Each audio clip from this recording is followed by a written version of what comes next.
I had an intro for this, and I forgot. I had a really good intro, and I've forgotten what it is. Down? And when I'm editing this later, I didn't write it down. And when I'm editing this later, it's gonna bite me in the bum.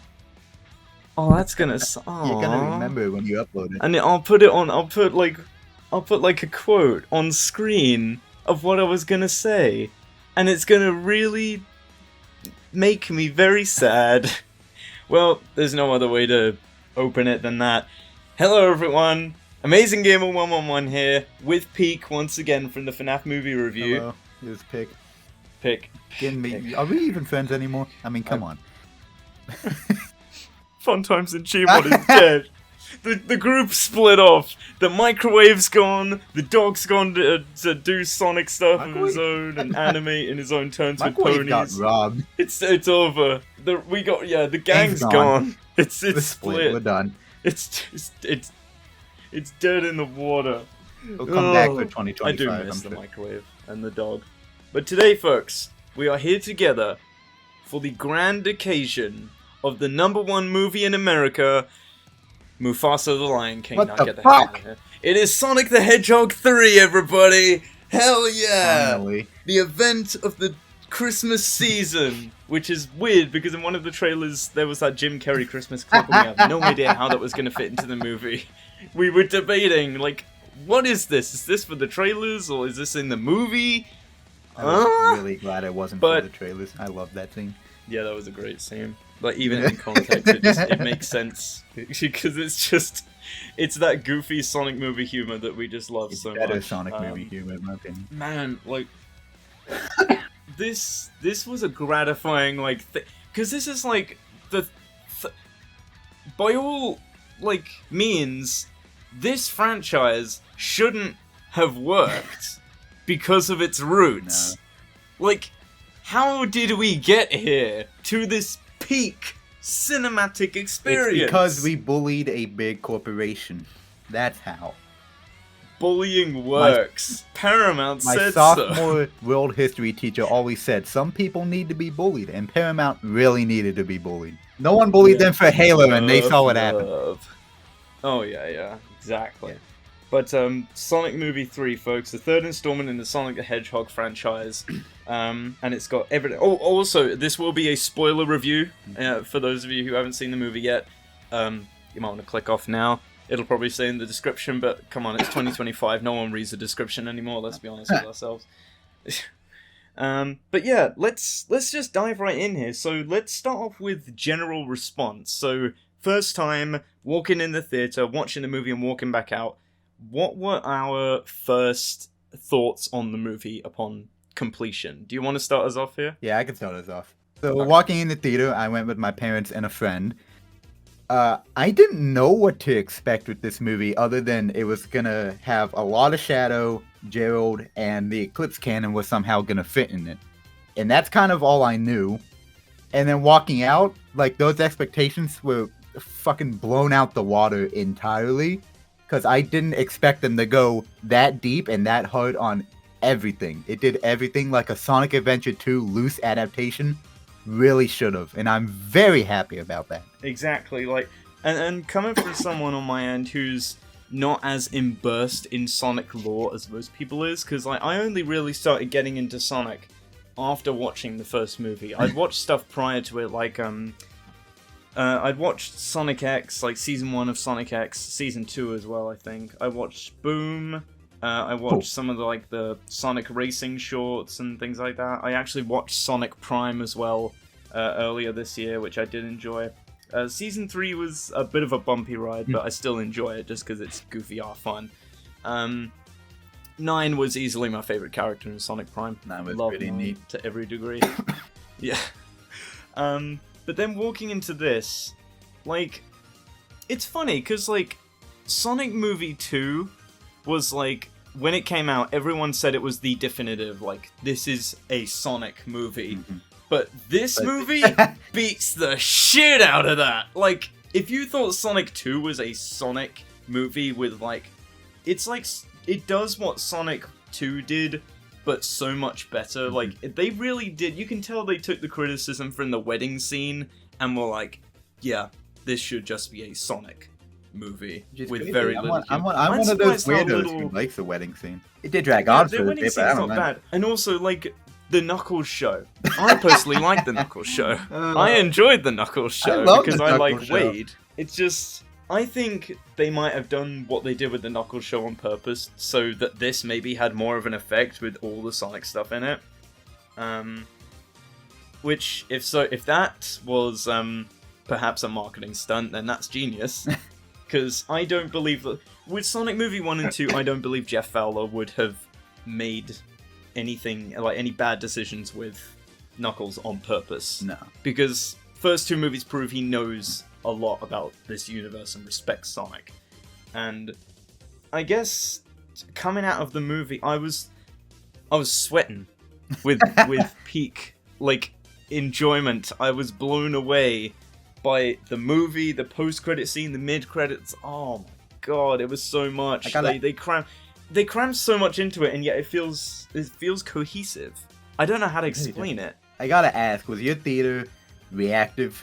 No, literally, I was the only one No. who was reactive. Really? The only one. Shoot. UK theaters are never reacting. They're so boring. That's crazy. My theater wasn't that reactive either, which confused me because this was that Thursday night fan event.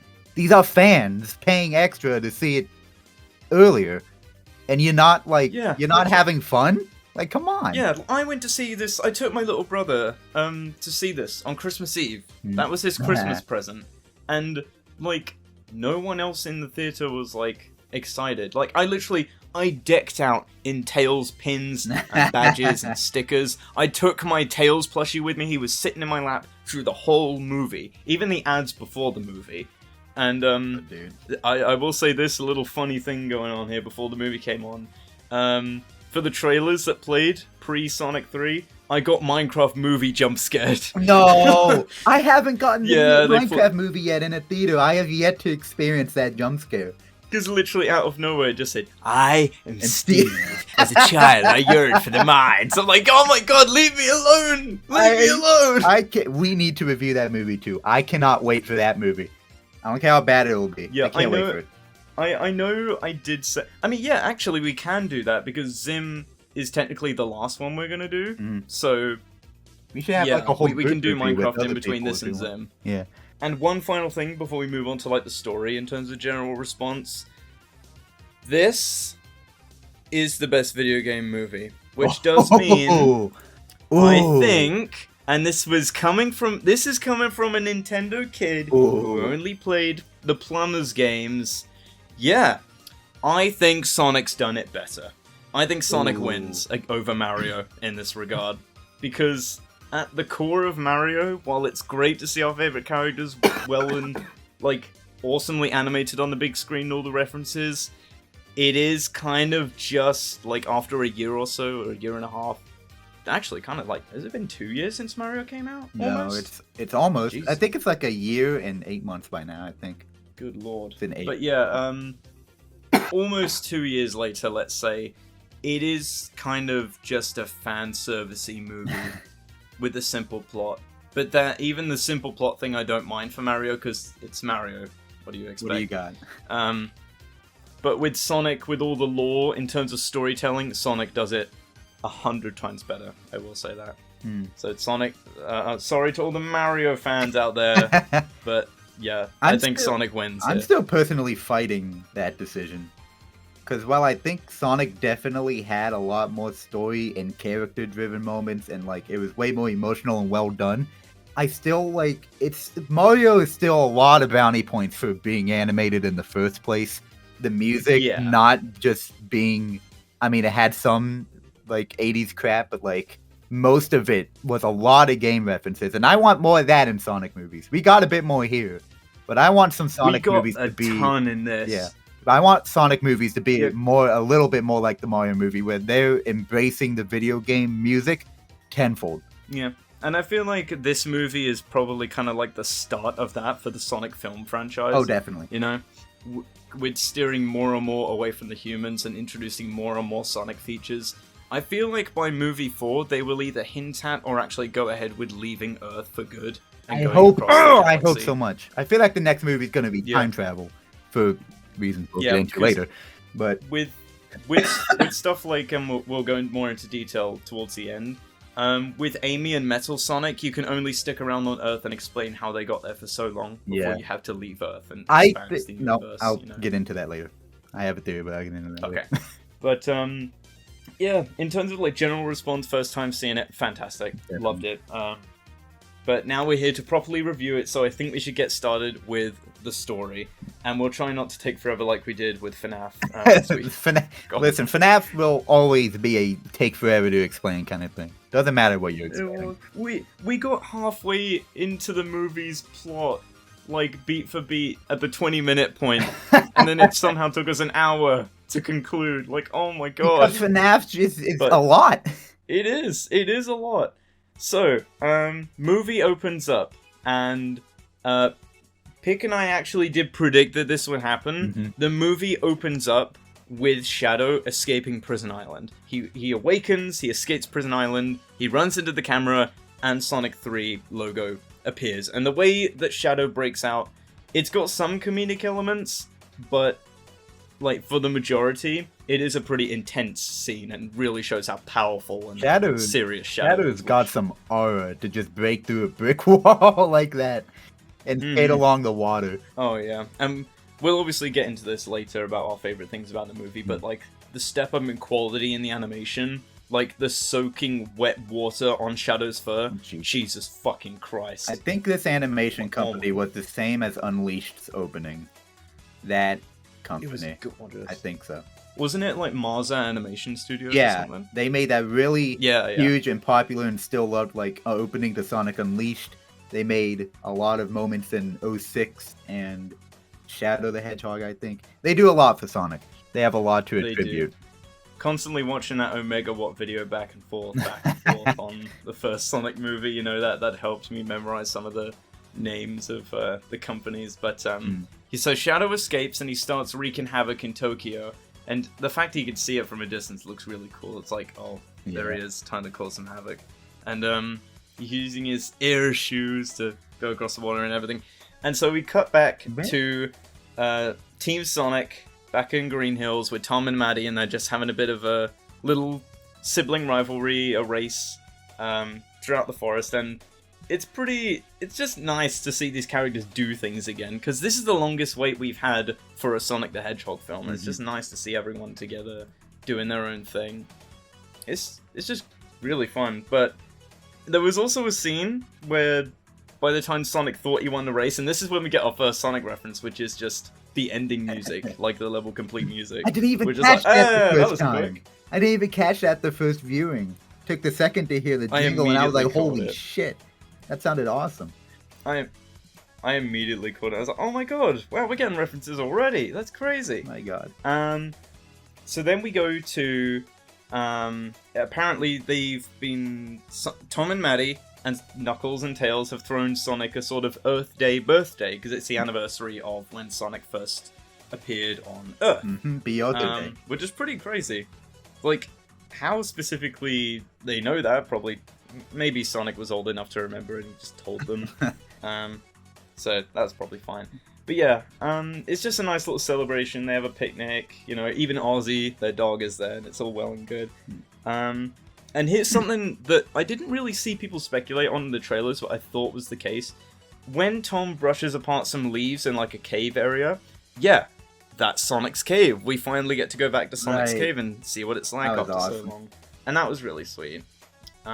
Seeing the drawings of Green Hills and Longclaw and Sonic.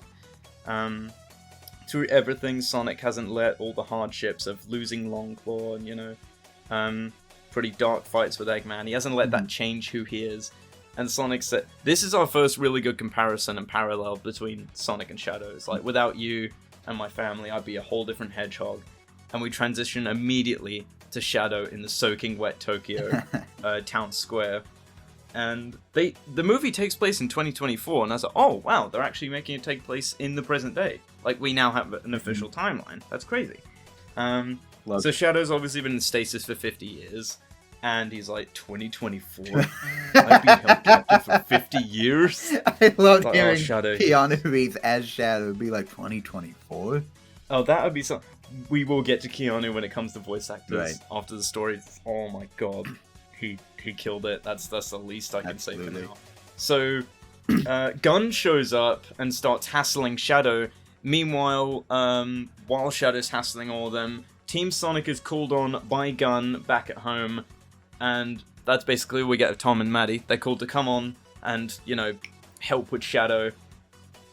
And, yeah, so they go to Tokyo, and we get another reference in the span of 5 minutes of Sonic going, talk about low-budget flights, no food or movies, I'm out of here! And I'm like, yes! Yes! I love that line. It's so good! So they jump out of a freaking plane, and it's just, oh my god. The music that plays in the background, I've forgotten the name of the song. I liked that. It was a pretty good song. I don't know if that's a Sonic song. It sounded like a Sonic song. It did, but I don't think it is. That's probably, you know what? That's probably, I think that's a good substitute. If they don't want to go hard on the game music, they should get that, like, rock, kind of like, energetic rock kind of songs. Because that's what Sonic's known for. Because this movie as a whole was just an adaptation of Sonic Adventure 2. And it works, obviously. So yeah, they arrive at the scene. The Shadow's all, like, angry and stuff. We get that basically whole clip that we got pre-movie release of the fight. And, yeah, Shadow just wipes the floor with them. Shadow takes off and Sonic tries to run after him. They have, like, a mini-fight across the highway, but of course Sonic fails and loses Shadow. Amazing fight, by the way. And I believe it's... Love that scene. Oh yeah, it was a fantastic Motorcycle fight. I love the gun. chase. Yeah, obviously they couldn't give him a real gun, because, you know, we gotta make it safer for the general audience, which is fine, I guess, we can do that. He still had a blicky. This is the first instance of Sonic going off on his own, and, you know, Knuckles and Tails are like, well, we were supposed to be a team, pal, you're not supposed to go off on your own. It's like, well, we need to regroup somewhere, and we need to figure out a plan. And Tails, I love that it's Tails who said this, like, I know just the place, and we go to the Chow Gardens, and, yeah, that's cute, that's clever, I like it, there's a whole mascot place for the Chow Gardens, making it work in-universe. Which gives me a couple ideas and theories about how, if cream is introduced, I have an idea how cheese could work, in-universe. If Chow is, like, a place of, like, mascots and stuff, maybe Tails could make a robotic, cheese Chow. I don't know. We'll see. Nah, but I'm predicting that's what's going to happen. Cream just takes a whole ass man hostage. It literally make me a Chow. I want a Chow. It's like, okay, I can make you a robot. You're my Chow now. Just takes one of the people in the mascot suits. Oh my god, same way Knuckles did with the mailman in the I will say, I love how, like, Tails is better in this movie than the second one. I don't mind him in the second one, but he was kind of lackluster. This one, he's doing way more, and he even feels like more of a kid with this whole, like, Chow gun thing. Because when they started doing their performance, I couldn't help but smile when he was just, like, clapping and cheering them on. He was actually really, really cute. Yeah, and I'll obviously get more into Tails' improvement as a character later on too, because I got a lot to say, and positive, of course. So then Walters shows up, Commander Walters. I'm glad they're calling him that and not Olive Garden guy. They're kind of cutting back on some of the... cutting back on a few of the the references to real life, like, food places. I'm skipping a little ahead here. I love when he when he was on the floor. He should have pulled out an Olive Garden gift card instead of the... Sonic, take this ultimate weapon. That's an Olive Garden gift card, not that card. Fuck, one card, give me that back. Why would he want it back? He's dying. He wants to die with his favorite thing in the world, man. It's coming with me. I'm gonna have a good old slice with God. They're gonna bury him. You know how some people get, like, things of their possessions buried with them? He's gonna have Olive Garden gift cards with him in the coffin, in the grave. Yeah, like, even if they're expired, they're gonna be flooded. Oh, exactly. Oh my god. So yeah, Walter shows up and says that, unlike you, Sonic, Shadow had a dark past, and, you know, he's this and that, and he's been a problem for a while. And then, during the whole performance of the Chows, which Walters obviously has not taken any light in, he's just like, can we get on with this, please?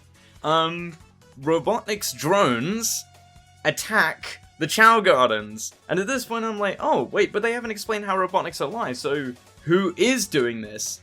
and apparently it's someone on a motorcycle who comes and yeah, it's someone on. We won't say who this is yet.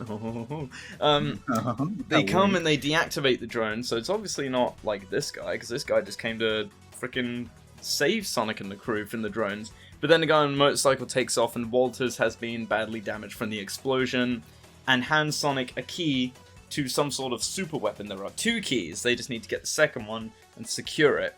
But by the time Gunn shows up, they're like, Walters doesn't have the key. And they see a picture of Sonic and friends, and I was hoping that Gunn wouldn't say what they said, because I hate it when this happens in movies. It just says, I knew those aliens couldn't be trusted, and I'm like... They're racist. They saved your planet, for God's sake, when you guys couldn't. You guys got your asses kicked. These guys saved you. Did we forget about that? It's like, oh, whatever. Women in the military, am I right, guys? That's such a good line. So good. Oh, Jim enjoyed this movie. Anyway, so Sonic and crew take off. They're like, until we figure out what's going on, we're not trusting anyone. But now we go after the guy on the motorcycle. So they chase him down to the pier, and then they find out the guy on the motorcycle was... It's the Gold Milker! It's the Gold Milker! I love that. I love how... So it's Agent Stone, which is great, and someone who loves Agent Stone, I freaking love that he's like, a major player in this movie. Agent Stone is my favorite movie original human character. Best one. He's so good. He's so good. fun. Like, so I know some people would prefer it to be Orbot and Cubot, but like in the movie universe, for now, this works for me. Yeah. I like this. So I love my gay lovers. They're so fun.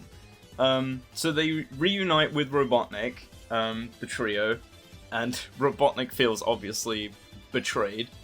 He's like, I thought the only person I trusted in the world brought in my enemies. Thanks, that's great. It's like, oh, sorry about that. And Robotnik, meanwhile, has been wasting away for God knows how long, getting fat. You know, we finally got our fat Robotnik. It's all, yeah, he is Robotnik all now. coming together. And he's happy to team up with Sonic, because once he gets word that someone is copying his facade, or whatever it was he says, like, someone is impersonating me, we have an imposter. There's an imposter, yeah. Yeah, he's immediately in. He says, on one condition, and over the quill, you got serious problems, Eggman. So Stone is then commissioned to make a new suit, and I like that, because we got some behind the scenes of this, of what happened. They actually did shave his head, like, on, like, filming it. His head being shaved on film. It wasn't like a mask or a fake bald head or anything. It was a legitimate bald head, and I'm like, that is fantastic.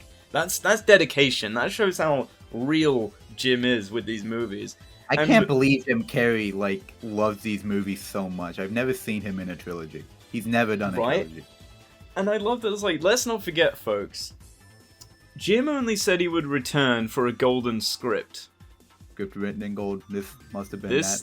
This was a script written in gold. It must have been written in 24 karat gold ink. Yeah, literally, like, golden paper and written in a golden fountain pen. Like, oh, peak. This must have been his Declaration of Independence. Because, my God. Well and truly, yeah. So, obviously, after the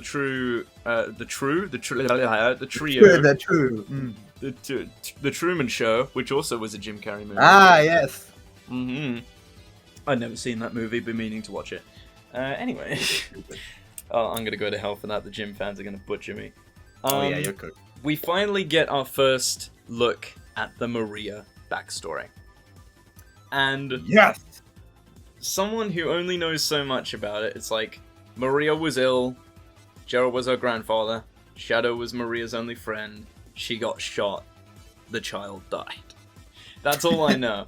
But to actually go into... Because the movie does a very different sort of... Because obviously it's an adaptation, not 100% retelling. So instead of being in space, the gun facility of which Maria is housed in, as well as Shadow and Gerald works in, is just underground in a mountain far away from society. So we're just getting Maria moving in, and she bumps into 2 men. She's actually got roller skates on, which is kind of cute.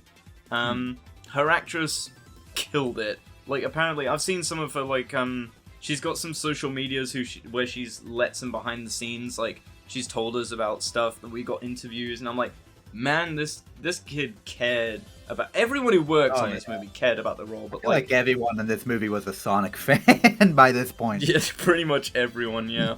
But it's like, Maria's actress kind of proved to me that there are still kid actors who can actually act, and aren't just putting on a fake facade, because most kid actors today feel so forced and fake, you know? You know the kind of ones I'm talking about, like, oh yeah. Father, when am I old enough to leave on my own? Shut up, Pinocchio. It's so annoying. The last, at least, decent kid actor we had was Abby in Five Nights at Freddy's. Abby in the FNAF movie, yeah. Yeah, that's another great example. Like, I rewatched it, and, like, she's better than most. I'm kind of iffy on her now, but she's definitely better than most. Yeah, 100%, yeah. And I can't wait to see her work in the sequel. I hope she's still got it, and I'm sure she does. Oh yeah, I'm sure she does. So, Maria is stopped by a younger Commander Walters, who at first I thought was just Wade. I'm like, is that Wade? No, it's not. No way. That would have been crazy if they just got Wade's actor to do the job. But then upon trying to get to her room, Maria spots the containment of Shadow, and I'm like, oh my god, this is so cool. We can actually see, it's in a dark room and everything, he's in like a green tank, and Maria walks up to him, and immediately Shadow gives her a glare. And Maria's just like, oh, you're so scary. I love their relationship at first, but she's just kind of like fucking with him. Yeah, and then on her his cage thing, she draws like a little bunny face on him. She draws a little bunny face, and Shadow's got like buck teeth and everything, and I'm like, oh, that's Shadow so and Maria's relationship in this movie is probably the cutest thing ever. Only for it to end in disaster, but before that, they're adorable together. They are, and like they watch movies together, they dance together. Like, Shadow doesn't know how to dance, but obviously with Maria's help he learns. Yeah. On Shadow's air shoes, they run around they run around the facility, and you know, Shadow's got Maria on like a little string or whatever, just dragging her around. Like, wee, here we go. Obviously ending in multiple failures, but they just. I think one of the last things they did was just swim in a crate of food or whatever, just like do like food angels. They ran into someone with the food tray, and they just kind of laid in there laughing with making food angels. Yeah, which I thought was really cute. See even Shadow like finally smiling and laughing at some point, because I know you're not as into Sonic lore here. This is the most we've ever gotten of these two. We've never seen this like properly fleshed out. The movie finally gave us what we've kind of just only could think of with context. Literally. And the final scene that we see of the flashback is those two standing out under the stars, just and there is a proper fire line that's spat out by Shadow, about like it's about like Maria and what she says about stars burning out. The light shines even though the star is gone. Yeah, like, whoever put that in the script, give them a raise and an Emmy right now. Literally, because that is such a good line for this movie. Mm-hmm. And there's I know multiple people. Like, I think Moist Critical even mentioned this as well, in his like quick review of Sonic 3. But the music starts fading back in. We cut to the record player, and then we cut to the record player in present day. There's no music. It's all dusty, and Shadow just turns it off. Like, that is a legit scene you would see in a true tragedy movie that just was not about Sonic at all. Like, my god, the serious tone of this movie is something else entirely. My god. And that's something to commend the people behind this movie, that they can balance the comedy and the dark, serious tones almost perfectly. There are some times where they kind of slip that up, and that's going to be later on. But for the most part, they balance this thing really well with Shadow and Sonic. Yeah. And meanwhile, while Shadow's just sort of inside by himself, or at least he thinks he's by himself. Oh wait, no, we don't get to that part yet. He's still looking around at the moment. But meanwhile, outside, Robotnik, Stone, Tails, Knuckles, and Sonic pull up outside. They're working together now, begrudgingly, of course, because the first thing that's said by Robotnik is immediately calling Sonic a dorcupine. It's like, I love that when heroes and villains have to work together, but they just absolutely fucking hate each other still. Villains I think at one point Eggman... Your villain is Jim Carrey. Yeah. I think at one point Eggman said Sonic had trust issues. I'm like, oh, you've only tried to kill me twice. Thanks. So they get to the front door. There's no way of getting in, and Knuckles is like, fixed. Punch. It's like, yeah, you've got a tank here with you. And even then, it's not enough for Robotnik and just says, thanks, fist for brains. So then they come to a fork in the road, and Stone and Robotnik decide, okay, Stone and I will go this way, and everyone with hideously brightly coloured fur go that way. Of course, Sonic steps in and is like, ha ha ha ha, very funny. No, I'm not trusting you two to go off on your own because you'll probably just leave us for dead. So then we get some interesting character pairings here. So Knuckles goes off on his... Oh, just before though... Knuckles says he's a bit worried to go off on his own because he's worried about ghosts, and even Stone teases him for it. And we get a flashback to a movie night where Sonic, Tails, and Knuckles were watching Casper the Friendly Ghost. And Knuckles shits himself.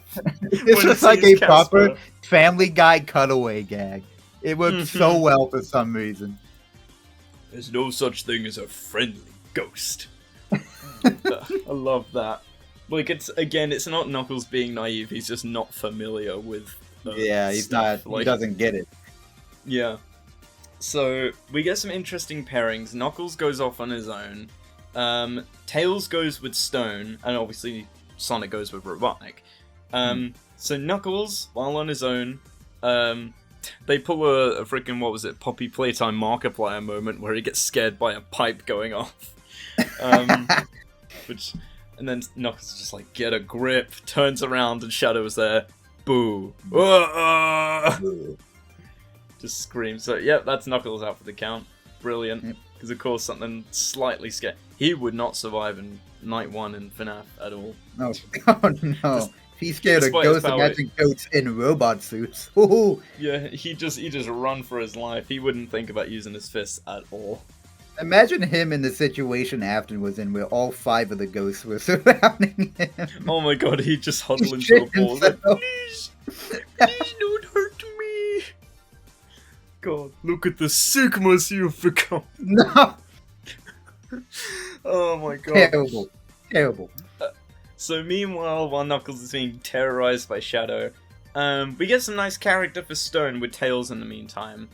And, Stone is like, so what's it like being Sonic's assistant? Do you get any days off or pay or anything? It's like, oh, I'm not his assistant. We're just good friends. Knuckles is the crush. I'm the tech guy, and Sonic is the leader. It's just how we are. We're just good friends, like you and the Doctor. Yes. Yeah. Oh, yeah. Best of friends. And I'm like, no, he said something even worse. He was like, "That's you and Doctor are friends like that, right?" Yeah, it's like you and Eggman, right? About to tear up, and he's like, "Yeah, no, yeah, we are." Yeah. Yes, me and the Doctor. Yes, of course. Poor Stone, man. I love his acting as well. Like, Lee did such a good job. He's so good. I don't know how to say it, Andy. Krub or whatever the hell. Yeah. Sorry, but, Lee. Then they sort of notice. I don't know if they notice a scream or something, but as they do, I'll notice something's off. Slowly behind them, you can see Shadow lowering in his air chutes. They're like, "You hear something?" They turn around, Shadow's there, and they both just hold on to each other and scream. Can I mention that when Shadow hovered down behind them, that he was actually, like, smiling? He was. Yeah, like, I noticed that too. I didn't notice that the first time. Oh my god, I overanalyze everything. Like, trust me, when you're a fan of Murder Drones, you learn to overanalyze every key detail. But, one thing that was nice, and we get the first time in any Sonic film ever, finally, someone in the movies said Tails was cute. Thank you, Stone. Thank you. Someone finally noticed. Because he that caught me so off guard the first time. I was expecting Stone to like look down and say, "Can I just say something?" You're like adorably cute or something like that. It was so like, what the fuck? It's like, I thought he was gonna call him a pipsqueak or something. Rebecca, you're a little shit. You know that?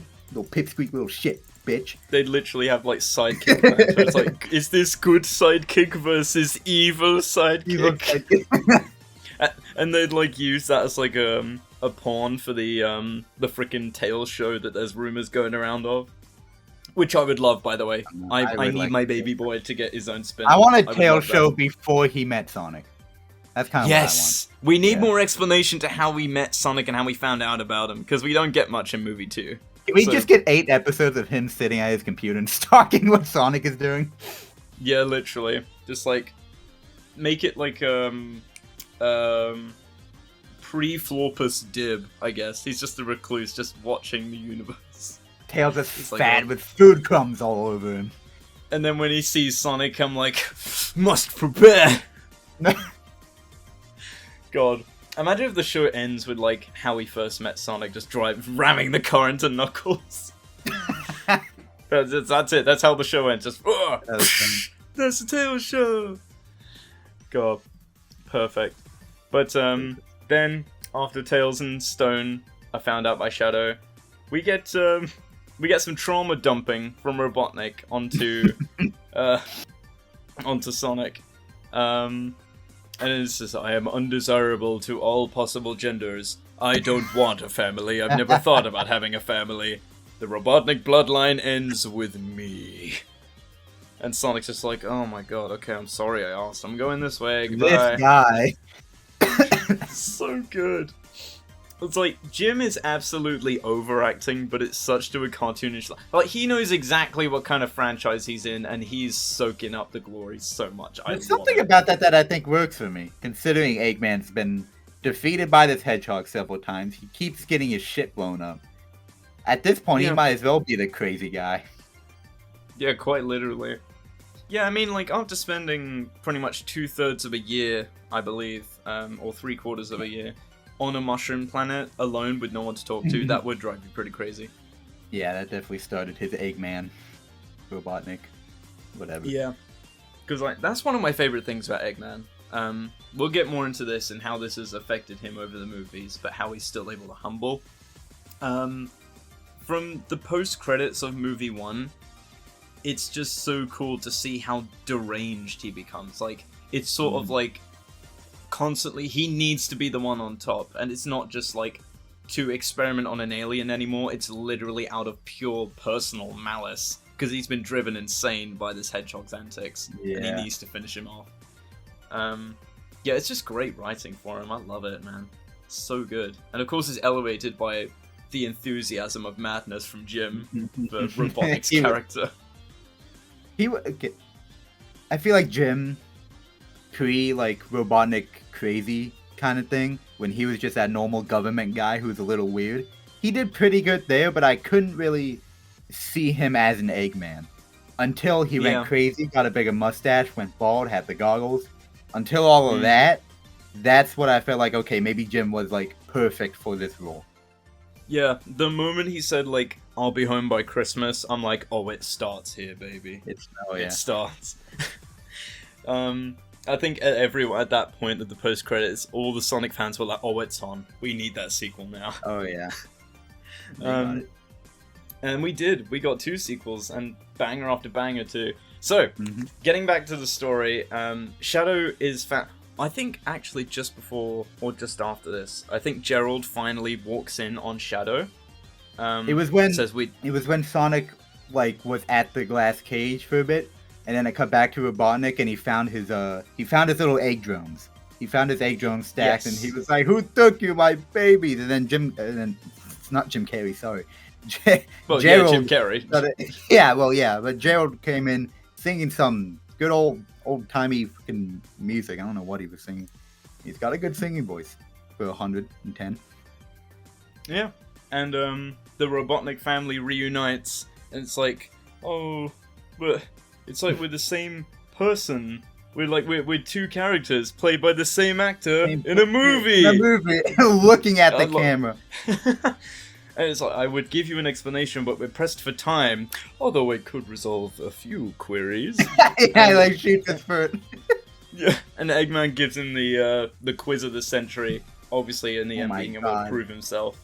He's oh, Grippy Boo. Wait, where have you been? My entire life! And obviously, yeah, he's been locked up for like 50 years. Made it a bit hard to sing Christmas cards. Playing in a little bit to that Christmas season release. I like that. So yeah, it's like, yeah, we got work to do. Come on, kiddo. And even the little drones like make a little heart with their eyes as well. It's like, oh, that's funny. As Robotnik skips past the camera. Yeah. So Shadow gets folded by Sonic, and then the colorful trio get basically what's the word? Tied up, and yeah, it's revealed that there are indeed 2 Eggmen. W villains, W fun. So, with the 3 tied up and Shadow also working with them, much to Eggman's dismay, it's like, you must be the lost grandson, and you must be another stinking hedgehog. So obviously Eggman's not too happy to see him. Sonic. No.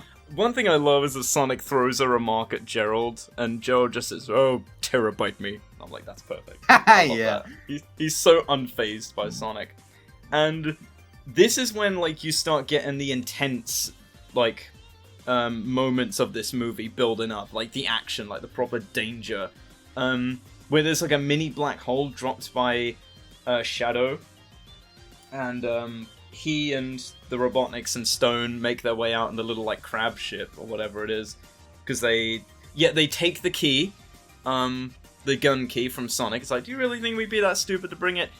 Yes you got. Yes you guys are. So they take off, and before getting sucked into the black hole, they pull out a ring and barely make it out alive. Obviously, and I think the Robotniks, especially Eggman, go a good chunk of this movie thinking Sonic and his team were dead. Like, literally dead. So, I like that. They don't reveal it for a long time that they are actually alive. So that's pretty cool. Following that, the team... Or do they go back home quickly, or do we get, like, another flashback? I'm not sure. We got another flashback. When they were going off in the crowd, we got that compilation of Gerald and Robotnik having a grand old time at family bonding, if you will. Yeah, family bonding. Yeah, in VR and everything, and Stone is in there for a little bit. Like, oh, well, they don't want me anymore. Oh, it's so sad. After bringing them their lattes, and he just kind of backed up and threw them away. Poor Stone. I just felt bad for him at this point. So yeah, Sonic team returns home to Tom and Maddie, who've kind of been, you know, making a bit of a home for themselves. They're feeling all right. They've got into knitting. Tom's made a puppet, mini Tom or whatever, balloon animals, you know, crochet. Yeah, and making a lot of bread. Like, there's a lot of bread around the place. A lot of fucking food. A lot of food, yeah. It made me hungry. It made me wish I had, like, a hot dog or something while I was watching the movie. Honestly, look good. They're good cooks. What can I say? Yeah. Tom even made, like, a freaking, like, knitted Donut Lord shirt with a bunch of, like, knitted donuts stitched around it. That was cool. It made me wish I'd just gone to, like, the more expensive theater further away from my home, where they had really good, like, they have these, side run. When I went to see The Wild Robot, right? Peak movie, by the way.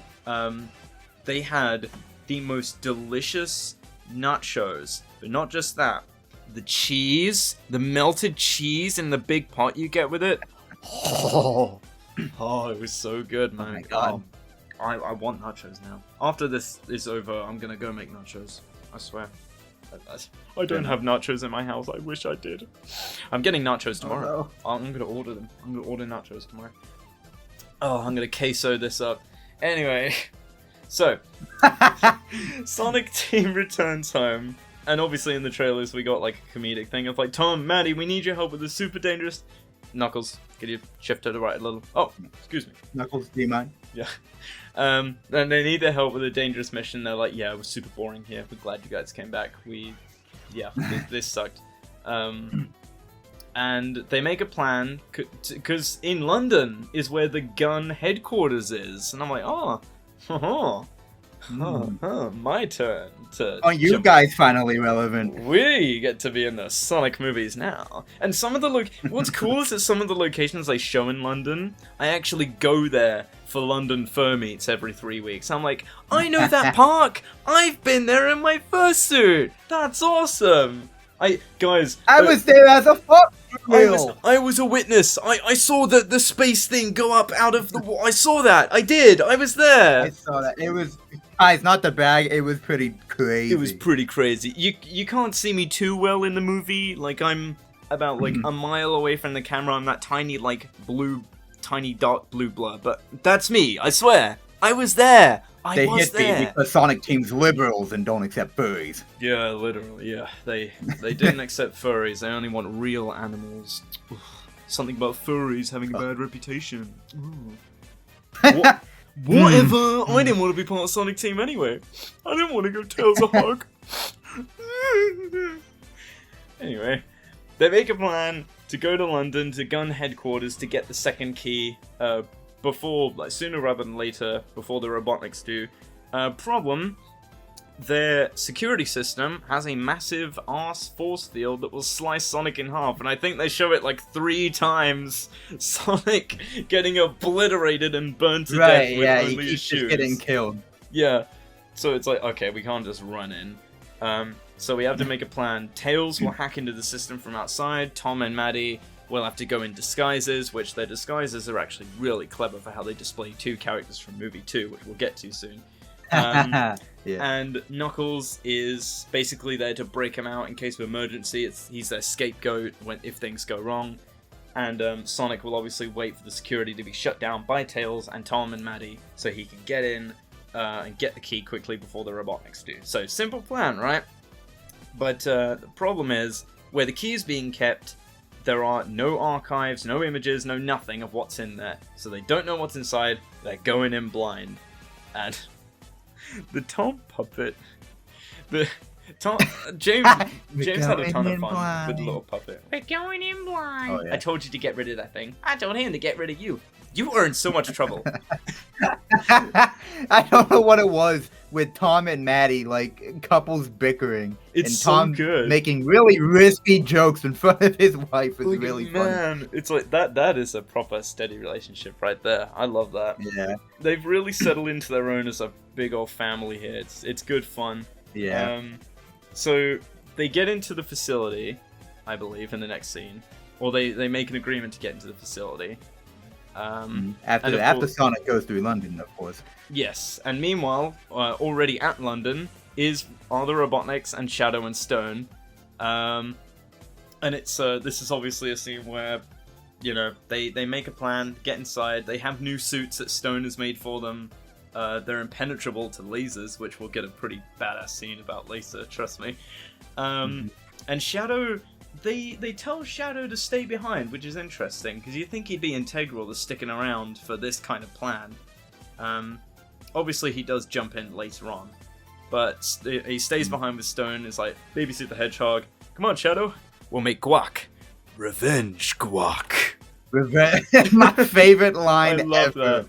Revenge guac. I love that. It's like, some people say Shadow was like too goofy in this, but I'm like, again, he doesn't understand Earth customs, it's fine. No, he only has a few moments. I think it's for me. It's only revenge guac and like, I don't look like you. You look like me. Why do you look like me? So yeah, and with that, we've reached the midpoint of the movie. Yay! Finally, it only took us 30 minutes. Yo, come on now. Given how the movie is 1 hour and 43 minutes long, I think this is pretty good. Not too bad. So. Tom and Maddie get into the building in disguise as Rachel and Randall from the wedding scene of Sonic 2. And this is a very clever way to get these actors in this movie. They are disguises for Tom and Maddie. And that's just, that is a stroke of genius. So they go into gun. It is really smart. Maddie pulls she knows her sister really well. She just goes off in Rachel's disguise at the main employee at the front desk. Is like, do you want me to get you fired? Huh? Do you want me to get mad? It's like, no. She goes full Karen on them, which is she goes Rachel. Karen, yeah, pretty much. It's like, yeah, you just type those pathetic little fingers away. All right, thank you very much. It's like, sorry for the confusion. Mm-hmm. Yeah, I'm sure you are. Like, that was one of the moments I legit laughed out loud, and it wasn't at a Sonic-based scene. And I'm like, wow, that is great. Like, the character that I didn't like too much because they took up a lot of screen time in the previous movie became one of my favorite characters and moments in this movie. Like, that's incredible. So Tom and Maddie get into the vault, not before having a few more couple bigger bickering moments. And Tom's just trying to change his disguise, which we got like a snippet of this, like a clip of Tom's massive ass cartoony head, and I'm like, when does this happen in the movie? What's this? And now it makes sense because Tom was constantly trying to change his disguise because some gun leaders were heading their way. So that he changes back into Randall and just says, "Aye, aye, Captain." And Maddie's like, "Aye, aye, Captain! Aye. Get it together, Tom." It's like, I love how much of a goof Tom is in this. It's so great. So they manage to crack a code and get into like a computer system. They bring in their little chip that Tails had handed them. They plug it into the machine, but it doesn't quite work. And it's like, oh, why isn't it working? But take it out and try blowing on it. And Tails is like, dude, there is no logic behind that. It's not going to work. Blows on it, puts it back in, and it works. Like, boom. That's what I do with my phone charger when it doesn't work. Easy. Little trick from the 90s. Best decade ever. Best decade ever, right? Yeah, literally. Don't blow on your Nintendo cartridges. It won't work. Yes, it will. Promise. Swear down. It will. Still works.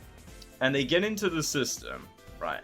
But there is also a Robotnik chip in there. It's like, wait, where did that come from? So the Robotnik chip is in the machine, and Tails is like, oh, that shouldn't be there. Let me just hack into that real quick, which he does quite easily. Meanwhile, Shadow and Stone are still in the little crab vehicle, just underground in the sewers. Shadow is...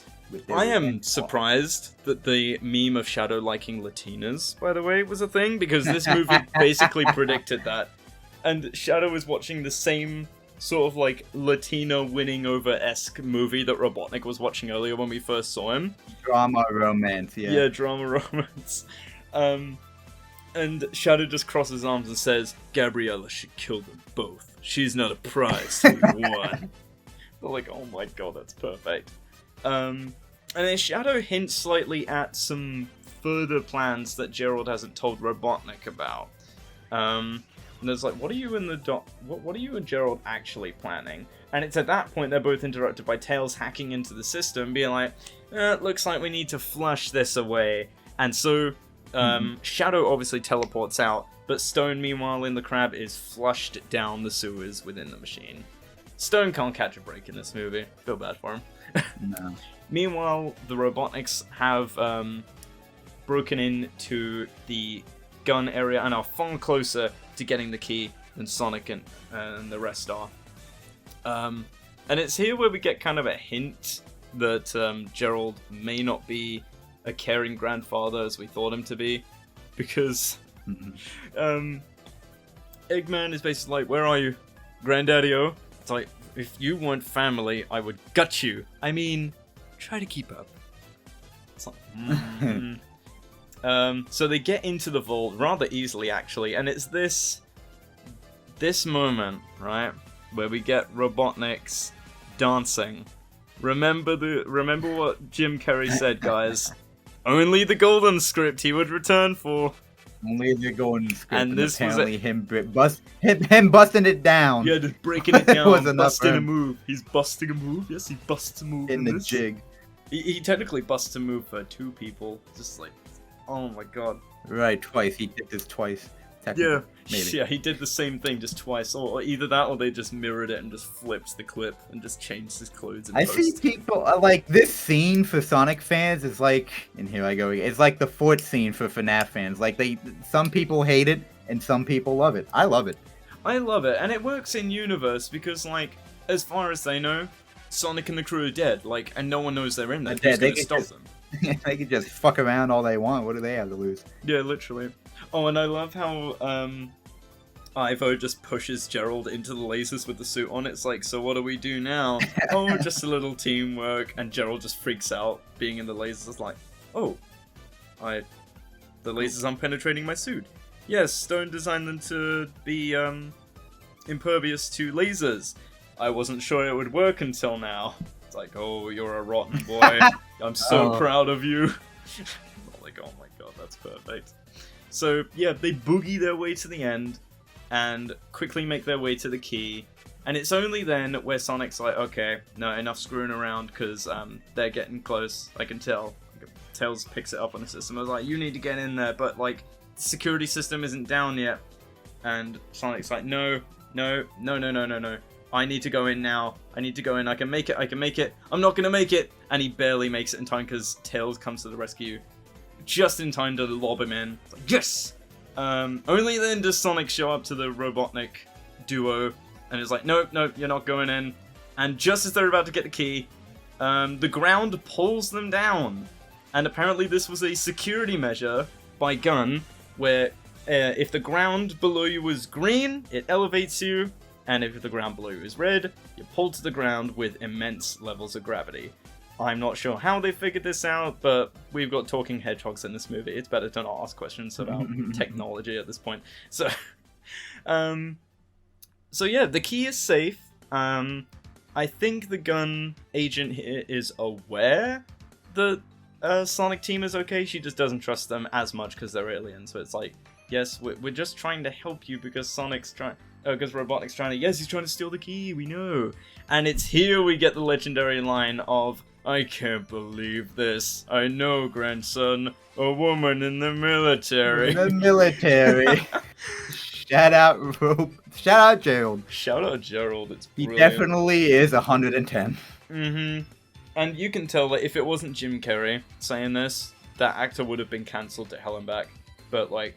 Oh, yeah. You wouldn't... You gotta understand, you do not want to be known as the man who dissed Jim Carrey in one of his final performances. Like, that is... Everyone would hate you. Probably. So, like, never do that.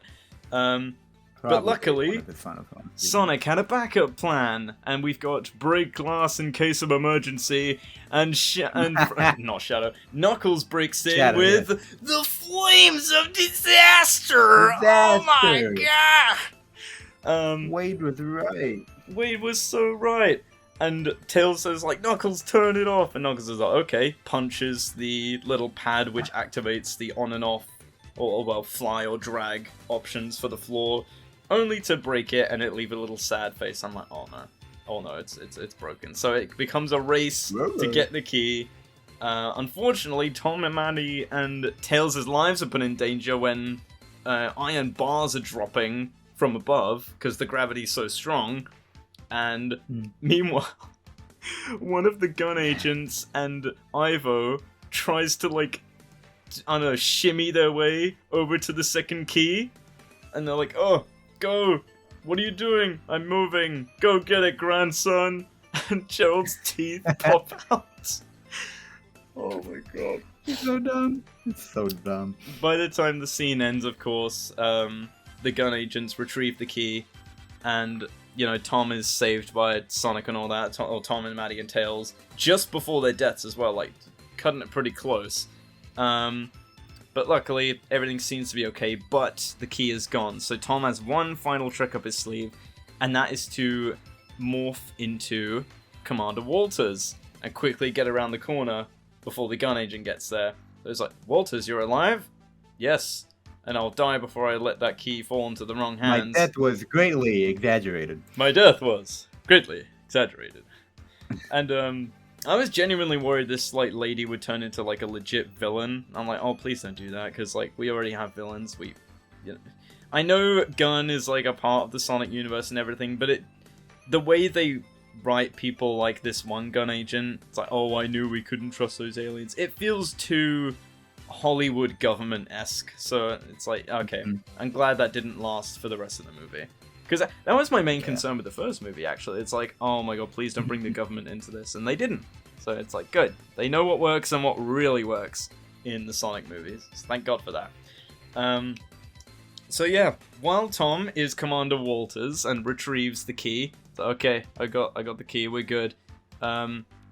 Just then, Tom hears someone coming, so I'm like, okay, I've got to turn back into Walters, but it's Shadow, and this is like, oh no, because we don't get it yet, but we do get a hint later on that Walters had a key part to play in Maria's passing, and Shadow lays down the freaking banhammer on Tom, and only when he turns back does he realize, like, what? That's not Walters? Who is this guy?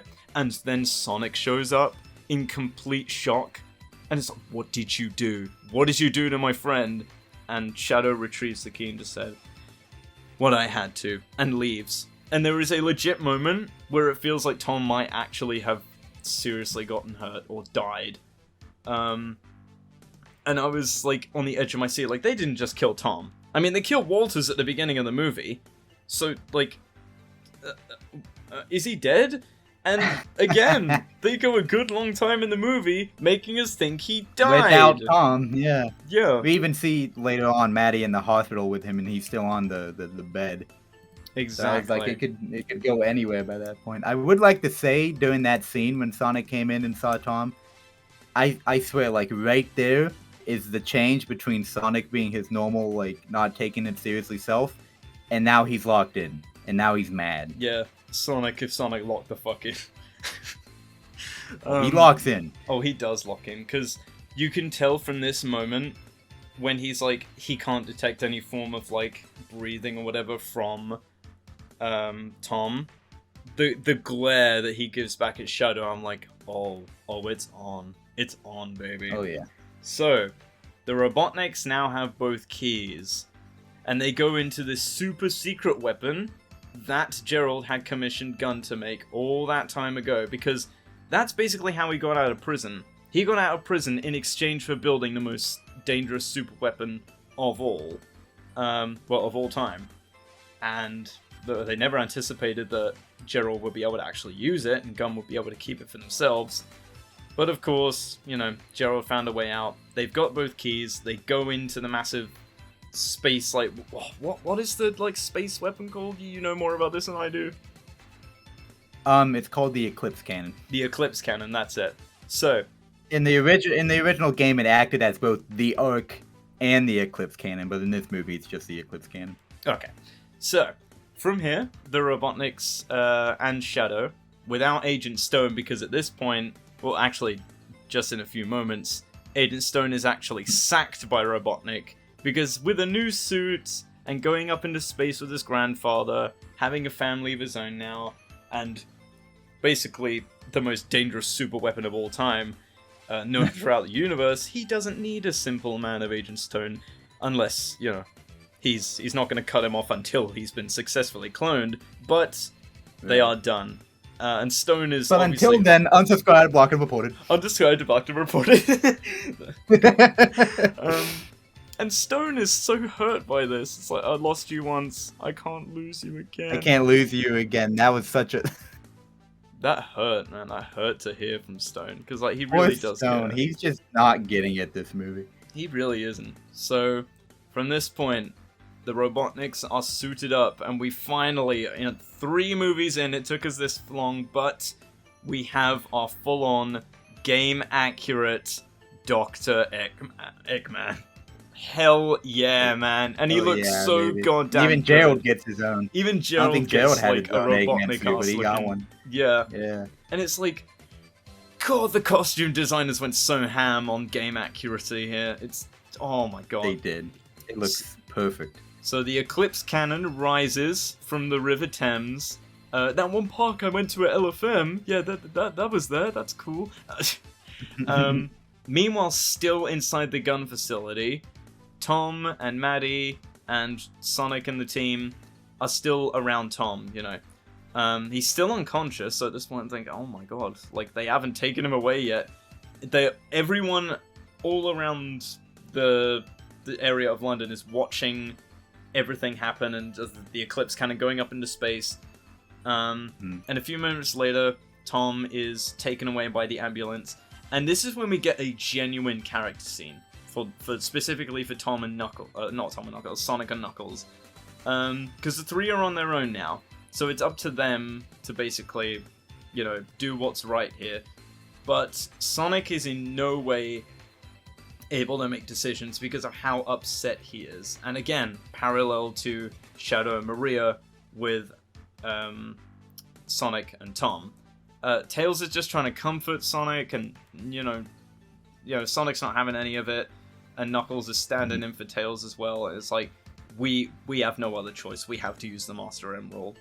And this is a good moment for Knuckles here, because earlier in the movie, when making the plan to come to London, Knuckles said he would basically destroy anyone trying to get in his way of protecting it, which really does solidify that, yeah, Knuckles is now a full-on, game-accurate guardian of the Master Emerald.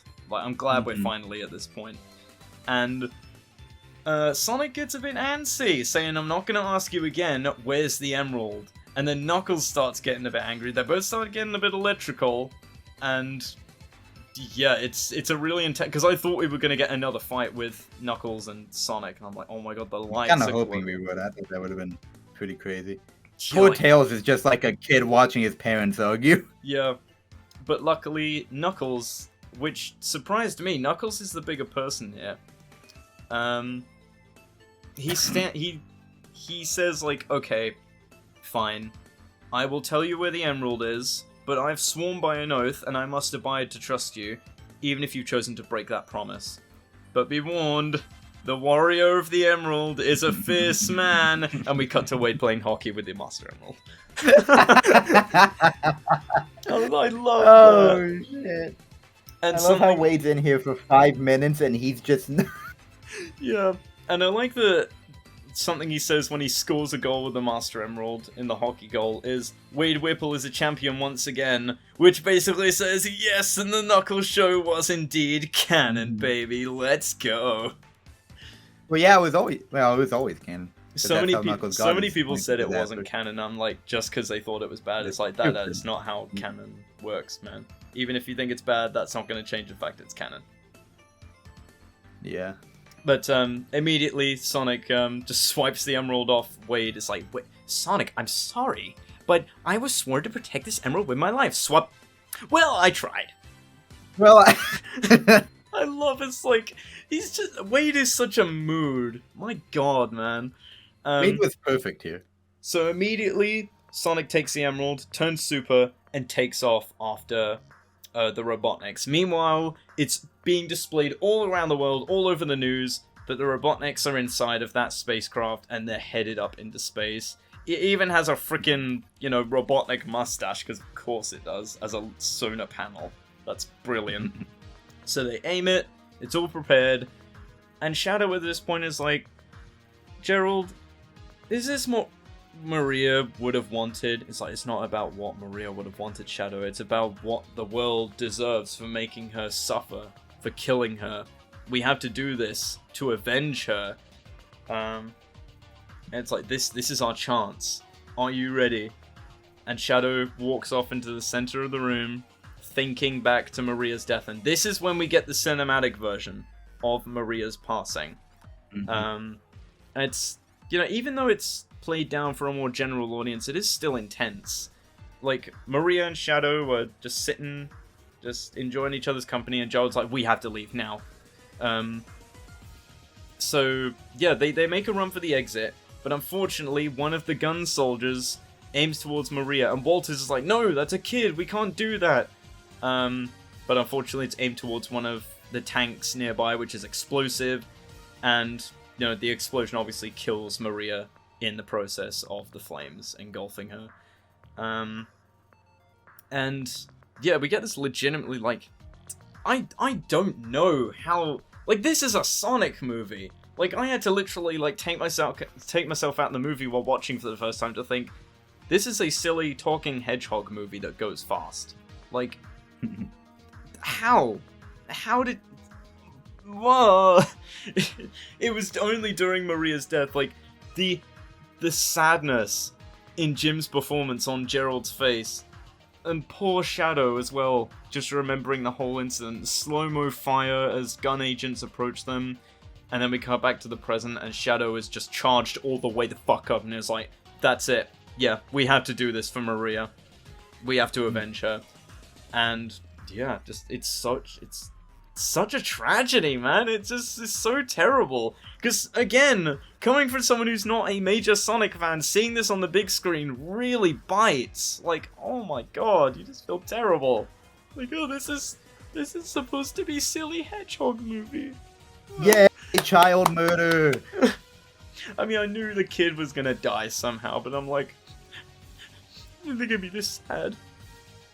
And then, oh my god, then we get Gerald's true colors, and the way he explains it is, like, I wasn't expecting it to get this dark, but Gerald says, well, once we hit the ray and the ray hits Earth, it will wipe out everything in a 25-mile radius, including, 25,000-mile radius, including us. Nice one. And I'm like, what? So, suicide? This is just suicide. That's insane. And obviously, you know, Ivo's not having any of it either. It's like, what? We can't annihilate the Earth! It's like, well, if anyone should know about the failed experiment of humanity, it's you. You don't have anyone who cares about you. It's like, but we're family. Well, you're no Maria. And I'm like, oh my god, that line goes so hard. Crazy. That you could see. I couldn't believe they went there. Yeah.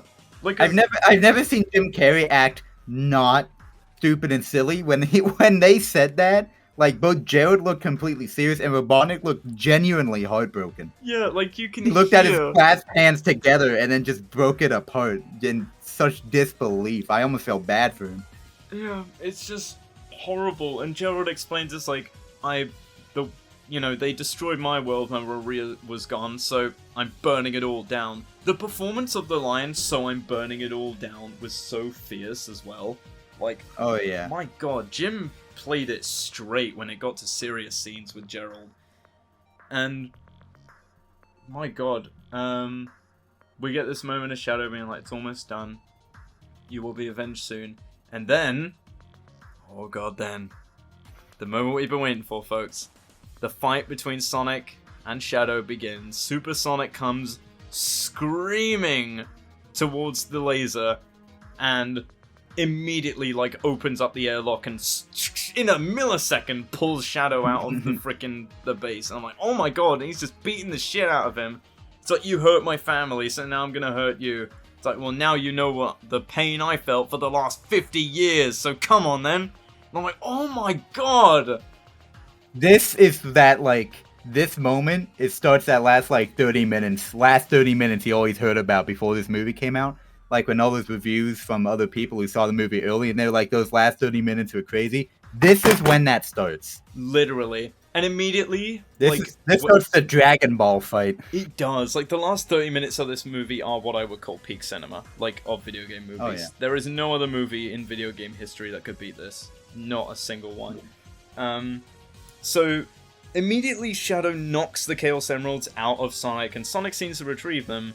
But only half of the power, where the other half is currently being wielded by Shadow. And I'm like, oh my fucking god! That's the thing they hid from the trailers, where he was like, this ends now. Yeah, it was the this ends now line, but in the trailers they edited it to just be normal Shadow colors, but in the final movie which was it's the Super craziest thing, like, middle finger, this is what you get in the world. I never seen something like that before. That was crazy. Yeah, and with every punch, like, as they're flying through the air, they're just going around and around the world, hundreds, thousands of miles at a time, like, Jesus. Meanwhile, the Robotniks are watching, and it's here where Ivo is like, okay, I need to do the right thing. And literally punches Gerald in the gut. It's like, what are you doing? He did the thing where he did the stone in the Verse movie where he was like up there, little high, left yourself open. Left yourself open. I like that reference. That was good. So Gerald and Ivo start immediately duking it out, starting off with ripping each other's mustaches, and they're like, no, we don't do the mustache. We leave the mustache alone. And you could tell me this. You probably know more about this than me. Was the nano fist Gerald had a normal thing in the Sonic, like, universe? Was that a thing before? Not that I'm aware of. It was purely that and, like, the Scorpion and the Mantis kind of, like, robo shit. That's a movie thing. Okay. I do like the hate comment There that, is no green. There is no Green Lantern fist. I do like the hate comment as well that, yeah, the Green Lantern hate comment that Ivo leaves, like, a nano fist. I haven't seen one of those as I hate watch Green Lantern in 2011. That's brilliant.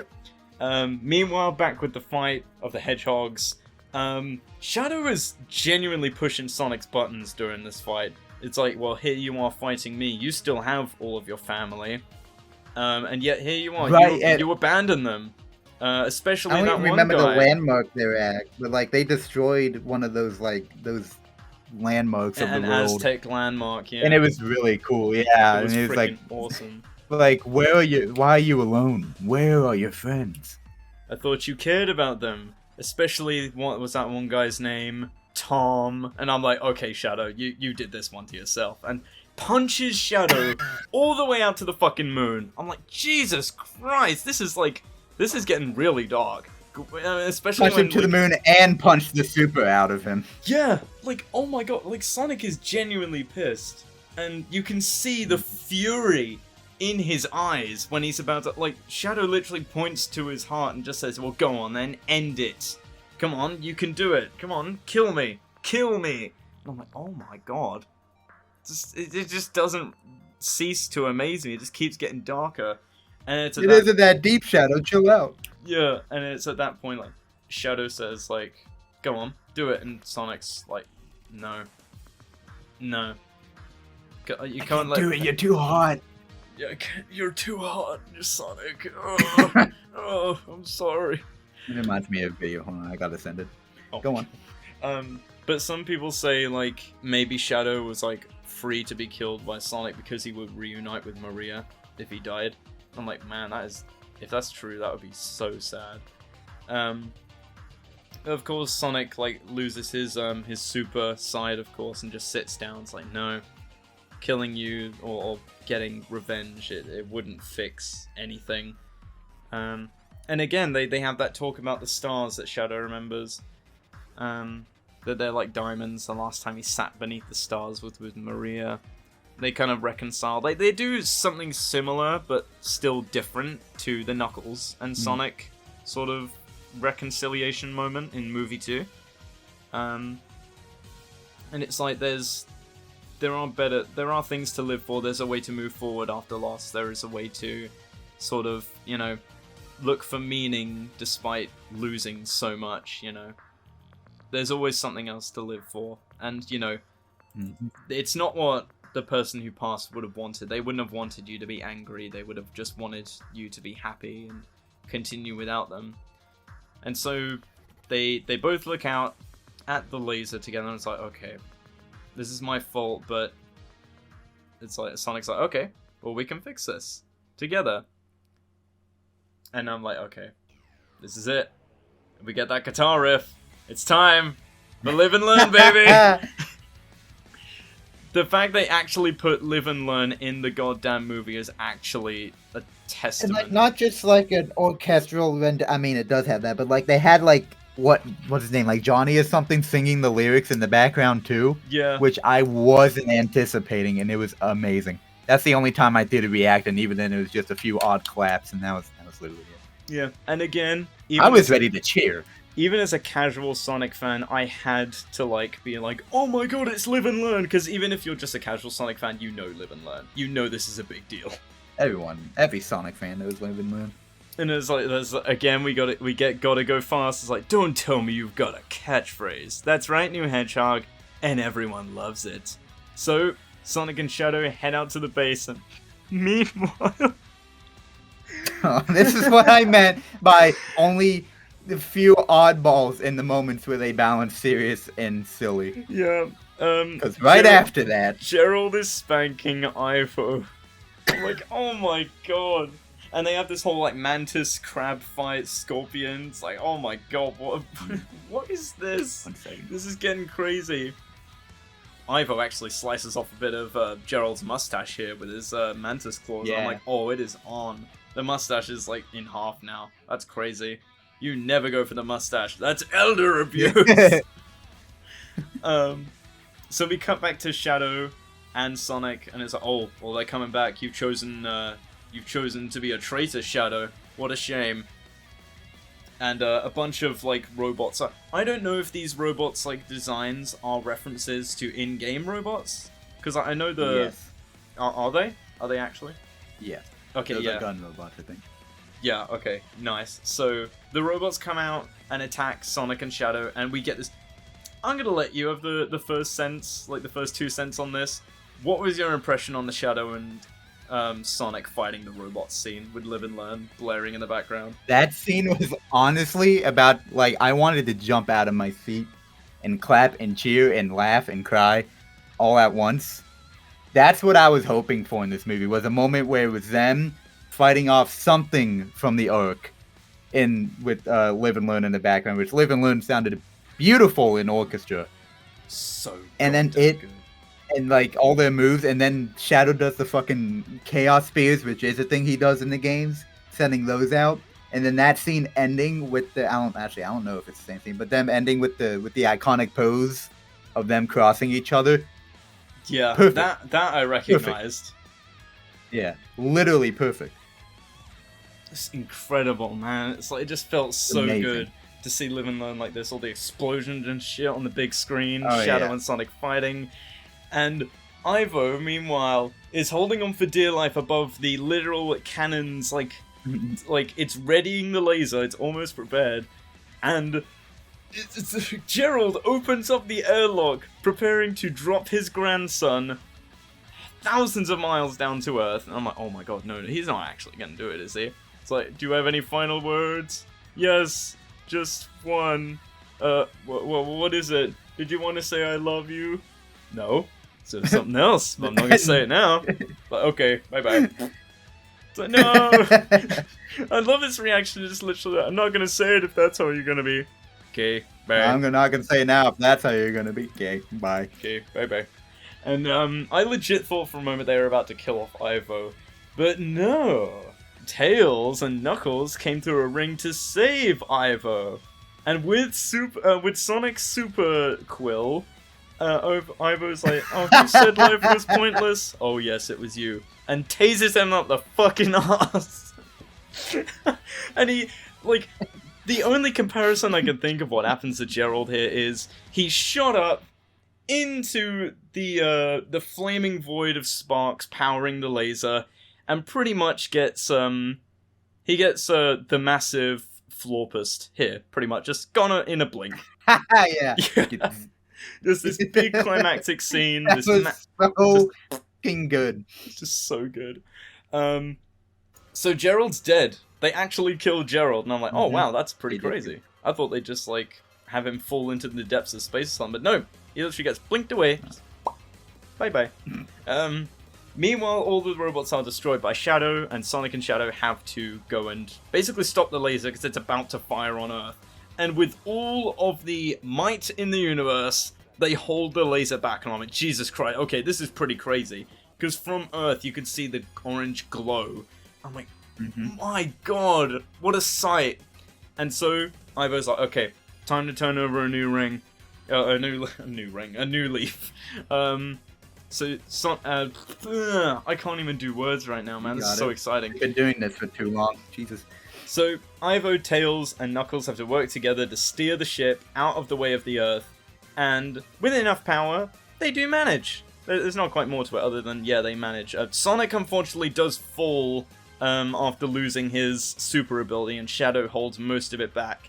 But unfortunately, while they barely miss the Earth just by an inch, which is pretty damn cool to see from Earth's POV, he pisses on the moon! Oh my god! He pissed on the moon! How do you like that, Obama? I like how some audience reactions actually have people say, how do you like that, Obama? Yeah. Oh my god. I saw some tweets on Twitter that infuriated Sonic fans because there's some people who weren't in the know and thought that was literally just a Snapcube reference. They didn't know that was part of the actual game. Oh my god, that's brilliant. It's hilarious to me. That's so good. Oh god, it's wonderful, man. So, oh yeah, and even from, I completely forgot to mention this, from Earth, Agent Stone is watching front and center what's going on. Yeah. Like, oh my god, that's wild. I think Ivo actually, after the moon gets shot, blames Tails and Knuckles, like, oh, why'd you do that? Yeah, because after he moved out of the way of the Earth, he was like, I did it! I did it! And then he pissed on the moon, and then he's like, oh! I didn't mean to do that. Look what you did! Look what you did! So, okay, what we get next. Sonic is falling down towards Earth, and we get a seriously good, like, legitimately interesting moment for Tails. No, in the second movie, Tails wouldn't have done this. He wasn't as fearless as he is now, but we get a proper moment of... He was a pussy. He was a puss! But we get a proper moment of fearlessness here, where Tails dives down to go and save Sonic. Meanwhile, everything is destabilizing inside of the laser, and Robotnik is just like, okay, well, I really do have, like, nothing left up here. What do we do now? And Shadow's like, everything's destabilizing, we gotta go. And Ivo's like, no, I've got one chance to do what's right here. Right, you pull the laser away from the planet so that Earth isn't, you know, intoxicated in any way. And I will steady the laser to try and buy you some time. And as he's doing that, this is a true redemption for him. Like, for Ivo. Yeah. He puts one final transmission out to planet Earth, and specifically to Agent Stone. This is even better than the I've come to make an announcement thing, in my opinion. This is, like, far more satisfying. And he says, like, okay, I've got one more message to Agent Stone.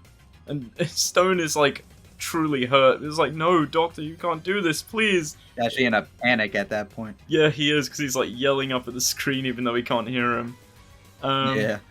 It says, well, if I can't rule the world, I might as well save it. So that you were the only person who cared about me. So I just want to say thanks. You were more than a sycophant. You were a sycophant friend. I'm like, oh, that's really sweet. And we get another reference to movie 1 with, I'll miss your steamed lattes with Austrian goat's milk. I love the way you make them. I'm like, oh, he really did change by the movie's end, didn't he? That's really sad. Honestly, perfect. So, I guess that's about it. Thanks for nothing. And explosion. And Ivo and Shadow are presumed dead. Just for now. I mean, obviously, post-credits proves Shadow lived, because he's the ultimate life form. Of course he lived. But I think, in terms of... Because I think we could talk about this now. I don't think I want Robotnik to return, because this felt like a good redemption for him. This feels like a good redemption. The perfect way to end his story and his life. Yeah, because, like, we were lucky enough he came back for movie 3. So, yeah, you know, you can only do that fake out death thing, like, so many times, but this was in deep space as well, and in the middle of a massive explosion, and he is just human. There was no one there to save him. There was no way of saving him. So, no chance. There's like, no chance. Yeah, and also... If that thing was meant to explode and kill, like, Gerald and Robotnik, too, then he has to be dead. There's no way. Yeah, 100%. So, I think, personally, and because Ivo was, like, crying, I feel like most of that was maybe, like, he was getting teary-eyed. That was more so coming from Jim, I think. Because, maybe, honestly. I'd like to think so, because it kind of reminded me of, like, I know you may not be immersed in this, but, like, sort of the 11th Doctor's final few moments in Doctor Who. It felt more like the actor was talking rather than the character, in a good way as well. It's like, yeah, maybe a little bit. It's been a real drag. You know, it was sweet. I liked it. So that was a good sacrifice for him. I really feel like he came through on his own here. So everything explodes. Earth is saved, and obviously, at this point, Tails has passed out trying to save Sonic, so Knuckles is like, okay, take care of this myself. And Knuckles grabs Sonic and Tails, opens the ring, and gets them back to planet Earth. And specifically, which this may be a coincidence where it looks similar, or not, I don't know, but I think he teleported them to the same cornfield we see Sonic enter Earth at in the first movie, when he's younger. I think. Looks pretty similar. Or at least it looks something like... I don't know if that was in the first movie or if that was just in the trailer when he entered a cornfield through a ring. I can't remember. I can't remember either. But it looked a lot like it. So the three rejoice, and they're like, okay, yeah, we did it. But Knuckles, meanwhile, is like, And it's at this point Sonic's like, okay, I'm sorry. I shouldn't have broken the promise. You were right. Emerald shouldn't be for revenge. We need to trust each other from now on. I promise it won't happen again. Will you ever forgive me? You know, we're family. We stick together. Team Sonic. And Knuckles just says, how about just team from now on? It's like, yeah, we're buddy chum now. That's great. And yeah, we cut to a little while later. Same location as like the campsite from Earth Day at the beginning of the movie. Everything seems to have cooled down a bit. The whole gang's okay. They're making s'mores, but immediately Sonic and Knuckles just scoff that shit down. I would too, because that did look pretty good. Knuckles, how could you? Knuckles, how could you?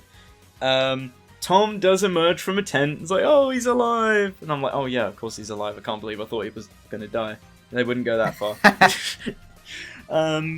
So yeah, everything seems to be okay. I feel like I'm missing something. Because like, yes, they have like a little race. They have one final race to end off the movie. They're like, okay, let's have a clean one this time. You ready, boys? Let's do this. And this time, Knuckles has got a little more speed, and so has Tails with a little jetpack. It's like, okay, alright, bring it on, boys, let's go. And we get this beautiful sunset shot of the valley with Sonic and Tails and Knuckles jumping out into the horizon, and that's it. That's Sonic 3, baby. Yeah! We got to the end of the movie! But there's a mid... Only took us an hour and a half. An hour and a half! Hey, I call that a record. There was a lot to unpack. How long did it take for nap again? And of course, we'll talk quickly about the mid-credit scene. So the mid-credit scene, Sonic overshoots the race a little bit, and it's nighttime now. And he arrives in, what was it, New York, I think? New York. Yeah. Somewhere in New York. And something sparky pops up behind him in the distance. And it is... I was shocked when I saw this. I was not expecting this soon. Metal Sonic shows up. Metal Sonic, baby. What? Hell yeah. What were your impressions And on not this? to mention... Oh, my God. So... Unfortunately... Had another FNAF situation here where I saw the big thing 2 days before the movie came out because of you. No, it wasn't even you. I don't remember what place kind of is like international, like Mexico or something like that. But it got leaked, and I only saw a screenshot. I didn't see the video. I didn't see anything. I just saw a screenshot of Metal Sonic. I don't remember what pose he was in, but I saw it for a minute, and it then like it was on Twitter, so it immediately refreshed because Twitter likes to do that. And I just kind of like sat there like, was that real? Was that actually real? So when I went to see it in the theater and saw it, I was the only one like flipping out. I was the only one. I think there were like gasps when he came in, but I was the only one like jumping and doing something in my seat because I was jumping one, not expecting him, and for two, he looks ripped out of the game. He does. There's not even a redesign on him. He just looks right out of the game. I love that, like, also because he looks ripped out of the game, Sonic makes a commentary on inaccuracy, and I'm like, oh my god. Yeah. It's he looks perfect, and he's just perfect. He was awesome. Literally perfect. And then we get the moment, yeah. Before that, though, a ton of other Metal Sonics show up. I'm like, where did these guys come from? Oh my god, yeah. Because I don't know full Metal Sonic lore, so I'm intrigued about this lore that the movie's setting up for the Metals. And just as they're all about to jump Sonic, this was unfortunately spoiled for me. Amy shows up. Yay! And I'm like, oh my god! It's Amy! I hope they don't do a bunch of fan service with her with Son Amy. I hope they actually make her a character. Like, they don't do what they did with Movie Peach, where she's just a stereotype. Please don't do that. I think they'll do her good, just from the fact that she like didn't do anything stupid. She just kind of gave Sonic a cocky look. Yeah, after revealing, like, putting down her hood. Could you imagine if they do an Emmett and Wild style thing from the Lego Movie where Sonic's just like, hey... God. That'd be hilarious, actually. I was kind of he probably would do that. I was kind of hoping Amy would say just one line, but I'm like, nah, we haven't got enough time. I don't think they have an actor for her yet. Yeah, just pull a Peter Griffin from the Thanksgiving specials. Like, guys, I don't think we have time for this. Yeah. And then we get the post-credit sequence of somewhere, we don't know where, presumably Earth, a ring, or I think it's the ring locks that Shadow wears. They're called inhibitor rings. Shadow's inhibitor rings. I think it limits his powers so that he's not too fucking crazy. Yeah, and I think like they're in like a slight sinkhole, and we get that motif of live and learn as Shadow walks into the shot and picks him up. So Shadow's alive, baby. Hell yeah. I'm so glad the whole movie ended with a motif to live and learn. That was honestly perfect. Hell yeah. Can we... You know, we'll talk about that as well in our favorite things about the film. I'll keep that in mind. Actually, no, production. That's where production falls in. So, that's the story. Pretty damn fun. I did have a good time with this movie. It was keeping me on the edge of my seat. There was some good action, good character moments. Overall, like, this was a solid movie. Like, we won't give our ratings yet, but we'll talk about that in a bit. Let's jump into characters and voice actors then. So, let's go for the main furballs themselves. Like, specifically, you know, Sonic and Shadow. Let's start with them. In terms of character, I think Sonic has grown pretty well, especially with, like, after Tom got seriously hurt. That was a good moment for him, especially with how pissed he got with Knuckles demanding the Emerald. I'm like, Jesus, this is some proper character here, like, being consumed by rage. It's a good parallel to Shadow, showing how, like, Sonic hasn't lost everything, but the idea that he could is enough to set him off. You know, he's not... Of course, he's a bit younger, he's not fully under control of any real heavy emotions like that, because that's just the movie's, you know, thing for him. He's just younger. I think around the age of 16 when this movie takes place. I think that's the headcanon, or like what the movies are trying to tell us. Around 15, 16. Yeah, around 15, 16. And as for Shadow, of course as well with Sonic's voice is Ben Schwartz, killing it again. He is a great voice for Sonic. Keanu Reeves as Shadow, can we talk about that for a second, please? Like, My God, he was way better than I anticipated. Like, even with some of the jokey lines, he still sounded so good and serious. And, like, when it came to talking, like, walk away before you get hurt. And jokes like, why do you look like me? Revenge guac. So, oh my god. He had fun did with Shadow this. Really. He did homework. He did his homework. Everyone who plays his characters does their homework. It's great. Oh, yeah. His whole demeanor and everything. I guess we could talk about the characters.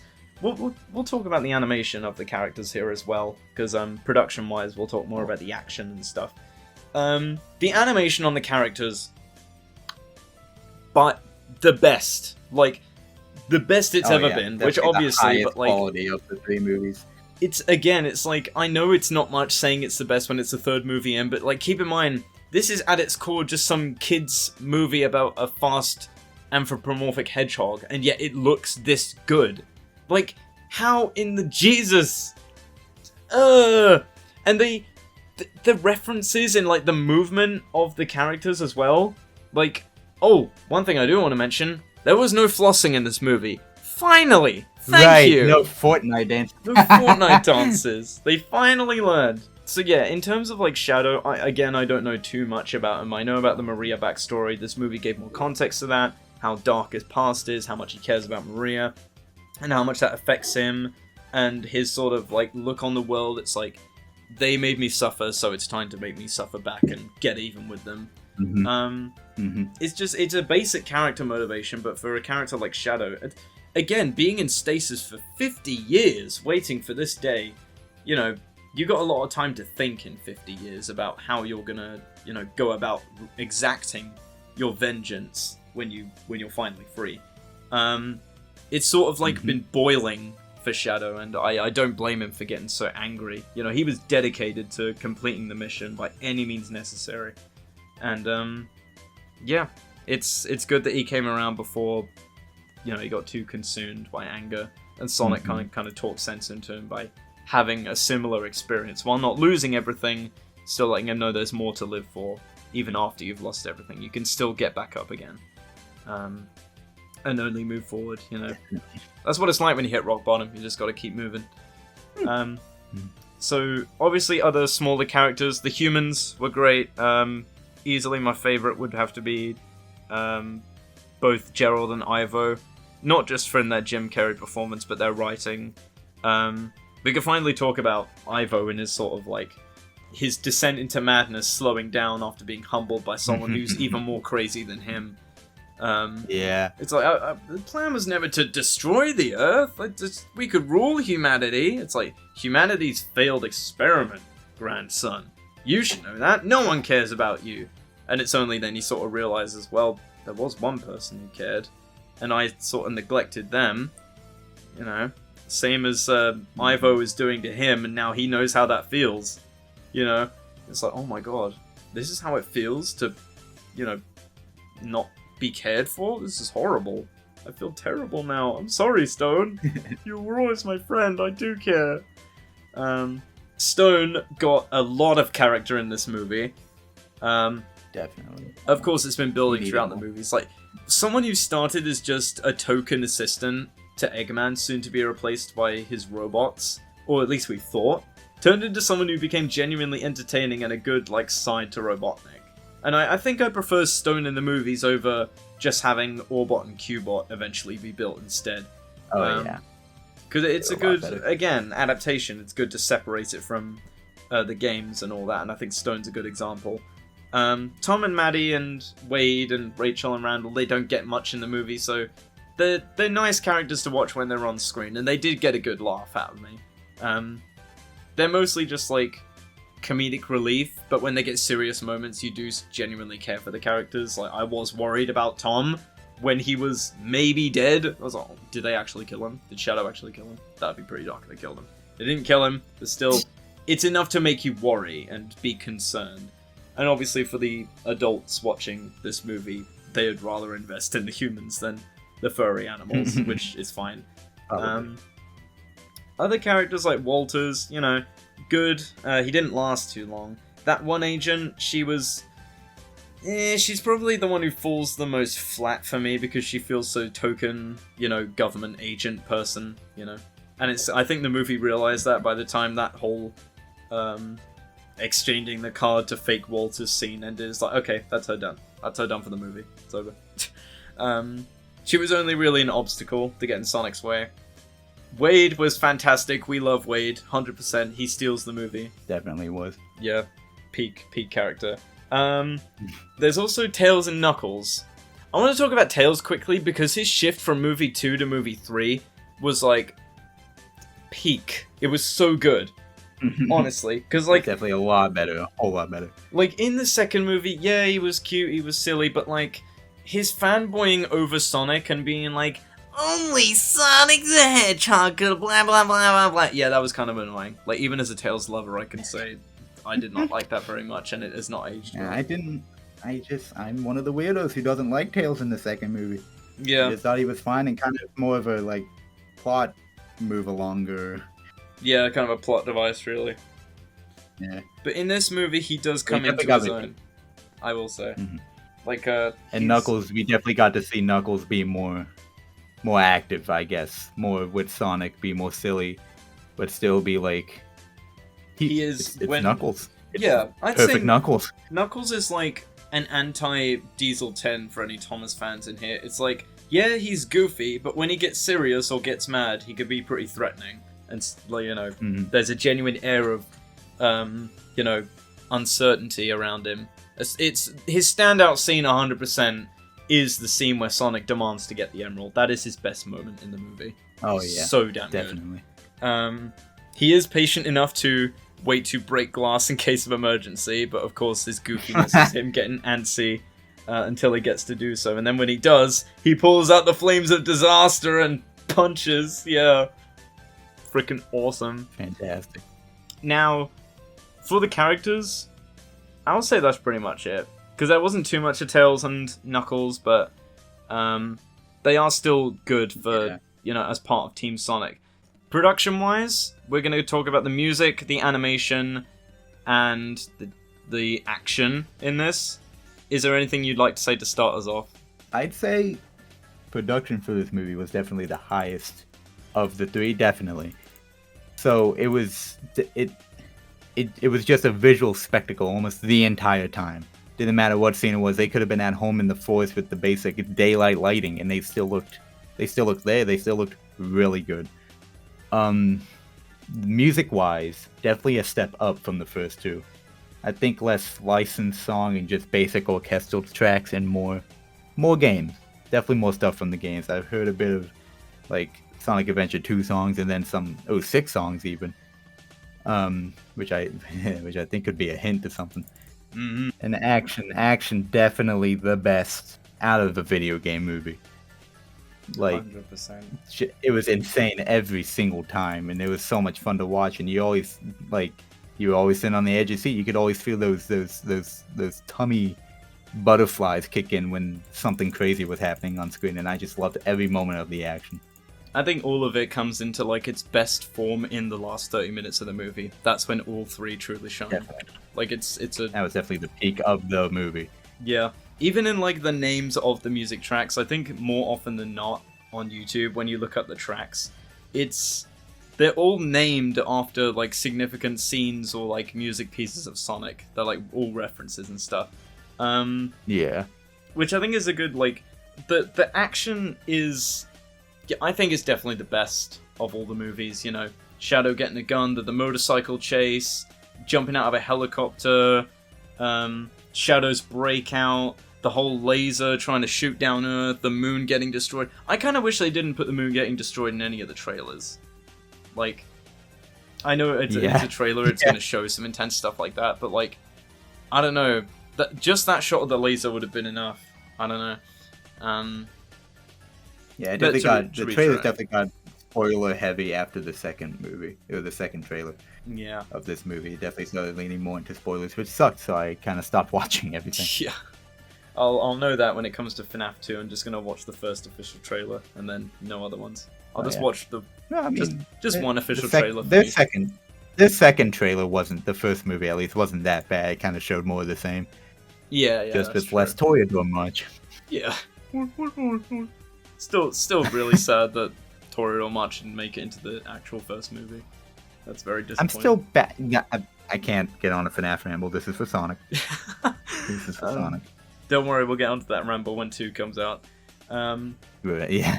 But yeah, Live and Learn obviously being in there was a surprise. You know, I thought it would be in there because it was in the trailers, but then again, there was stuff like music-wise that was in the trailer. Like Emerald Hill was in movie trailer 2, but it wasn't in the movie.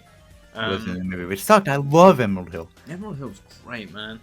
Especially like the orchestral version. It's just it's just so awesome. In the first 10 minutes, you already get the yeah. It's like that was pretty cool. Definitely did a lot better with that. Live and Learn being Shadow's mode, like his specific character theme was great. You get to hear a little bit of it in the clip that was released of him fighting Knuckles. Just the level of seriousness as well in like the tense scenes where and not just the action as well. Like again, the Ivo and Gerald "You'll Know Maria" scene, that packed a punch. The movie got more serious as it went on, and this is something I've noticed with the movies. They get more serious after the first one. I think that's because the movies are growing with their younger audience, so obviously the older these kids get, they're going to want more intense stuff. Thankfully. Very thankful about that. So glad they're not just doing the same shit from the first movie.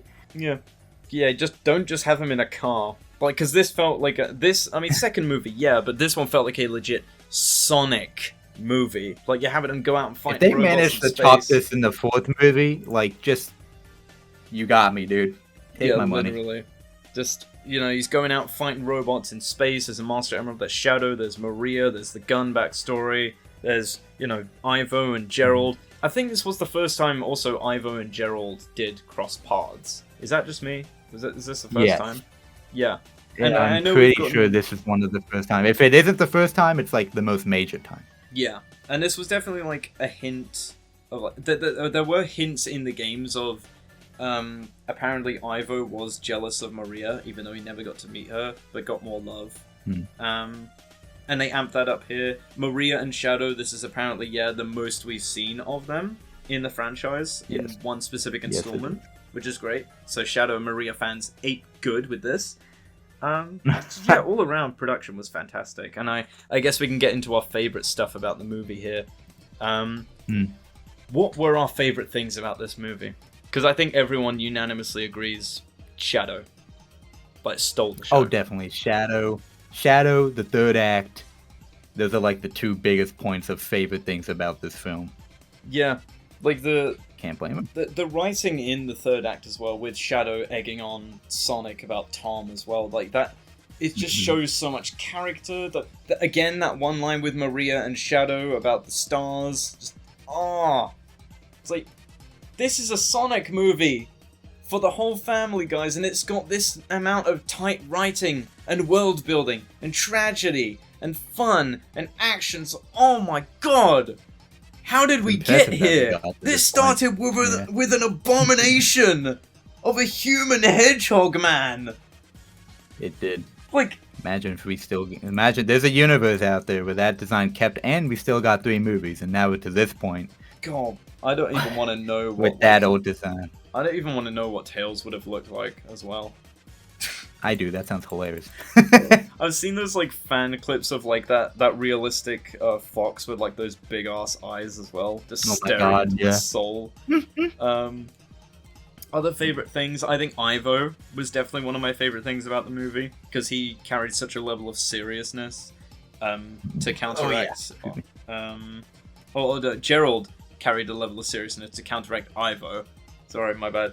I get them mixed up all the time. Again, not well immersed in Sonic as other people. Yeah. This soundtrack, obviously, I've heard some people giving the soundtrack of movie 1 and 2 flack because it's not as referential as the third movie, but I still enjoy the soundtracks of the first 2 movies. But this one is really, really good. Because it's just, it's really intense. Again, the animation was sublime, the best it's ever looked. Even for the Knuckles show, they didn't cheap out on the animation. It looks even better than movie 2 of the Knuckles show. Knuckles show impressed me, so yeah, I'm very glad they shocked stepped it up just another level in this movie. Oh, something else. This is something funny I found out behind the scenes the other day on Twitter. You know how for the Knuckles show they used puppets, like where in placement of where Knuckles was? Yes. They did that for Shadow in this movie. No way. Yeah, they did. Yeah, they had legit. Awesome. They had a shadow puppet. And someone said, like, awesome. I need the shadow puppet cut because that would actually be fucking hilarious. That's the perfect movie right there. I tell you what. Like, I can't imagine in post-production, you literally have a shadow puppet opening and closing its mouth saying, "You're a colorful bunch." Flapping my revenge walk. Revenge. Oh my god, that would look so good with a puppet. Revenge Quark. And they'd have like the eyebrows of him looking angry would literally just be like black paper, just stickers or whatever. Literally would be. And that angular line, that's hilarious. Oh my god. Literally. And you know, I gotta give props to Jeff Fowler for this. Like, seriously, man. This is he worked on the original Shadow the Hedgehog game, so I feel like he definitely had a level of passion for this project. I majorly trust him with this franchise as well. It's like, and also, despite Jim being one of my favorite things about this movie too, I hope that if he doesn't come back, like, from an in-universe standpoint, he should not return. I hope that the movies can still stand on their own without him. That's going to be a testament. We're going to see. There's so many Sonic villains, or like someone could take over the role, which, you know, I guess it worked, but it just wouldn't be the same without Jim Carrey. Yeah. Maybe he could appear in like flashbacks or something like that, or in different ways. Something like he said if he finds a way in the Sonic in FNAF 2, because apparently he got his shots done in like one day. So he's not in the movie much, apparently. I want more Lillard in those movies. Happens good. I feel like they're saving him for 3 and just building it up with flashbacks in 2. Oh, that'd be the way to go, I'll be honest. Yeah, just throughout sprinkled, sort of like they do with Maria here. They sprinkle it out throughout the movie, like little flashbacks telling their own story in the B plot. Yeah, that makes sense. But yeah, I think with that, do you have any other favorite things about the movie?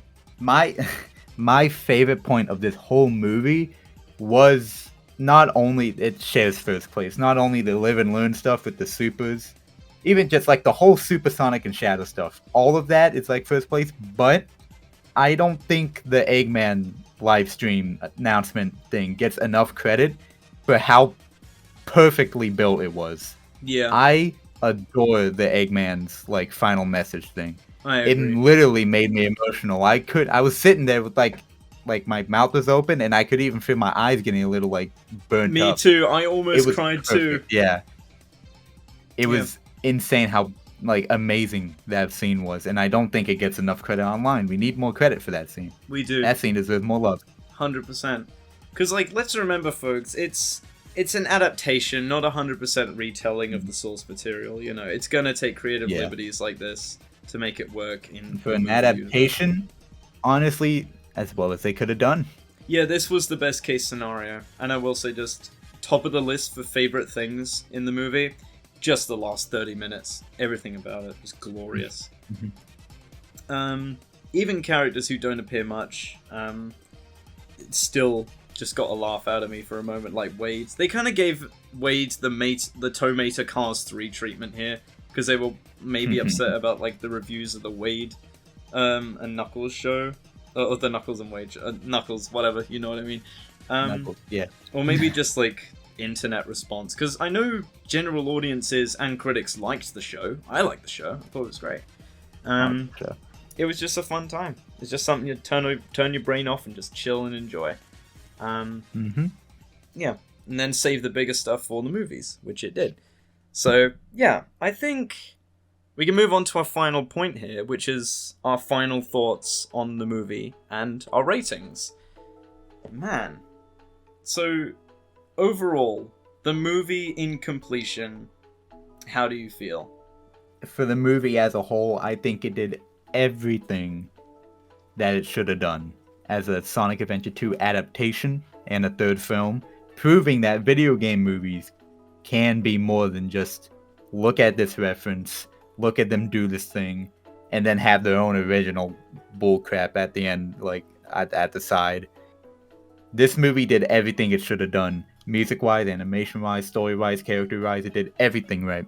Few moments that felt a little awkward to me, but those are overshadowed entirely by every bit of perfection this movie had to offer. And because of that, what did I even give FNAF? What did I give FNAF rating? I think we might have settled on like a 7 or an 8. Yeah, this one's definitely like 8.59 out of 10. For sure. Yeah. No questions asked.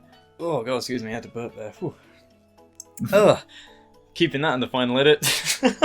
I didn't hear it, so. God. But I think yeah, I settled on an 8.5 out of 10 as well. Because like yeah, there were a couple weird moments here and there.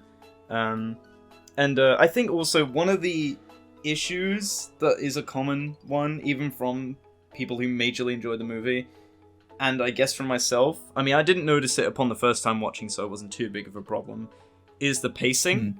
It is a bit quick. Like, I think immediately, like, when we get to Sonic and the crew meeting Shadow for the first time, that's in, like, the first 15 minutes. I'm like, wow, we got here fast. It feels like this movie's going really quick. Yeah, that whole motorcycle scene happened in the first 20 minutes, which baffled me. Yeah, it's like crazy. The beginning was super fast-paced. There was this whole kind of slog-ish bit in the middle here, where they were going in the gun and stuff like that. That was kind of slow. Yeah. And then it picked up again during the last act of the movie. Yeah, I think from movie 4 onwards, gun won't be a major thing, because I know it was like an introductory thing with movie 2, and then they really play it up here with movie 3, mostly because they had to with, you know, Gerald and all that. That's kind of important. But now that Gerald's gone, I think gun will probably have less of a presence, which would be good, because it'll feel like less government-y kind of thing, and we can bring in the more supernatural alien Sonic world kind of stuff. SonicClown. Definitely. Uh-huh. Ha ha ha! Funny. Shut up.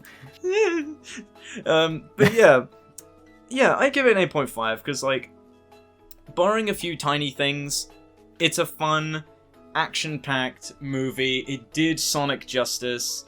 It doesn't feel like you said, just pointless reference here and there. And yeah, overall, it was just a really fun time. I walked out of the theater with my jaw on the floor, and then later, just was on my way home with a goofy smile, like, oh, gotta talk to PiQ, gotta talk to PiQ, gotta review this movie, gotta review it. This is literal, like, picture perfect, the best a video game movie has yet. And yes, it did do better than Mario. Objectively, this is better than Mario. Like, it is, like, I hope for Mario 2 it is not just pointless reference after, like, reference, and they do have a legit story that's more original. Because, like, the first Sonic movie was simple, yeah, and it had a few teeny tiny references in there by comparison, and had its own original tale to tell rather than super 100% predictable. Like, you got to take a few creative liberties here and there. I always feel bad for video games movies' first movie because they got to build these things in a way that general audiences can also get along with. So it's definitely a bit more dumbed down, like Mario was. Even though, I mean, Mario did a bit better. He still went and had most of the movie in the Mushroom Kingdom and not just in Brooklyn or wherever. Yeah. But yeah, that was definitely good, was a bit. Yeah, it definitely was a bit shaky overall. So I hope Mario 2, whatever they have planned with the Yoshi egg, I guess. Yeah, I hope we'll see. Mario 2, does a bit better. I hope that just for Mario 3, we just have a Mario Galaxy-esque movie. Because with Luma Lee, like, Oh my god. there's a Definitely huge need a universe out there Mario with a lot of Galaxy galaxies. Like, they can't have said that for no reason. Come on, guys. You know what your fans want. They're Like- hinting, yeah. Yeah. Mario Galaxy movie would probably be a Mario 3 movie being Mario Galaxy would definitely be this, like, just like this Sonic 3 movie being Adventure 2. Quite literally, yeah. If they pull it off.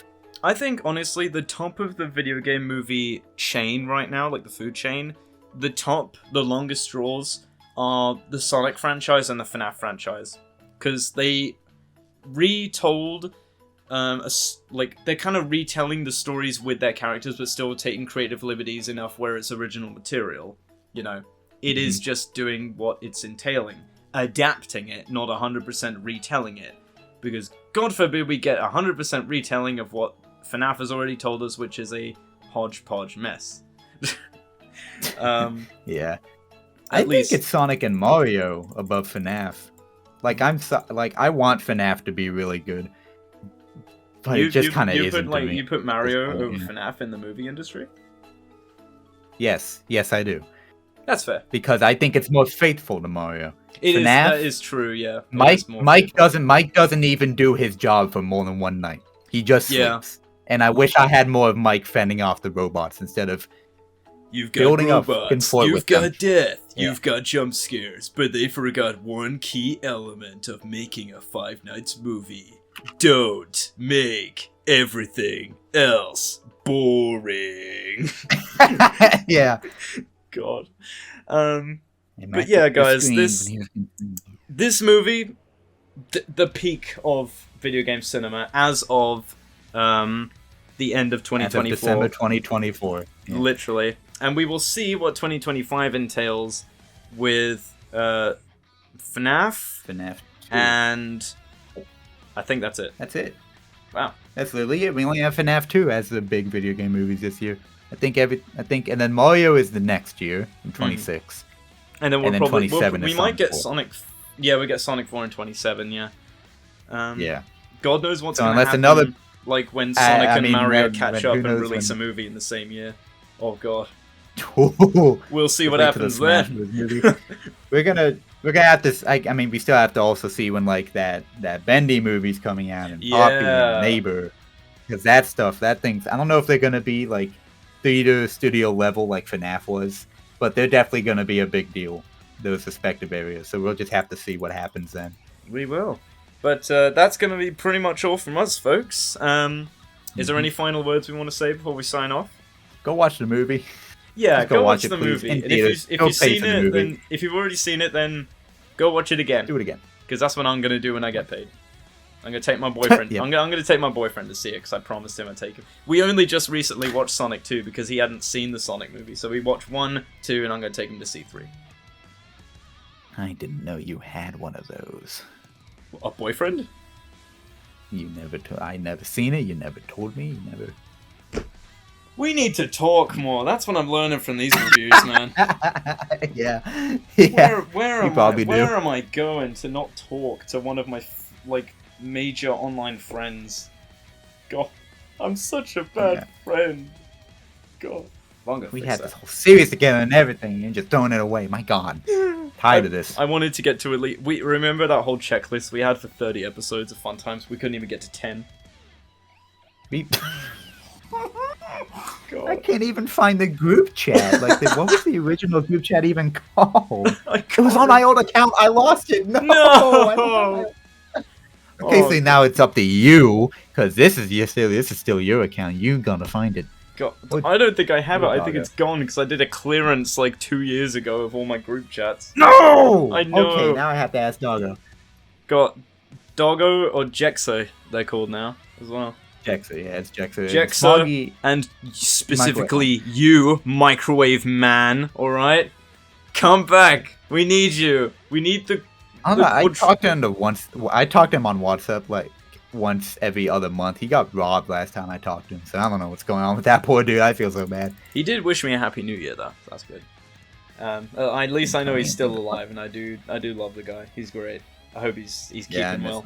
If you see this, he was definitely the funniest of our group. I'm not even gonna lie to you. Oh yeah, he definitely was. I mean, who could forget onions, right?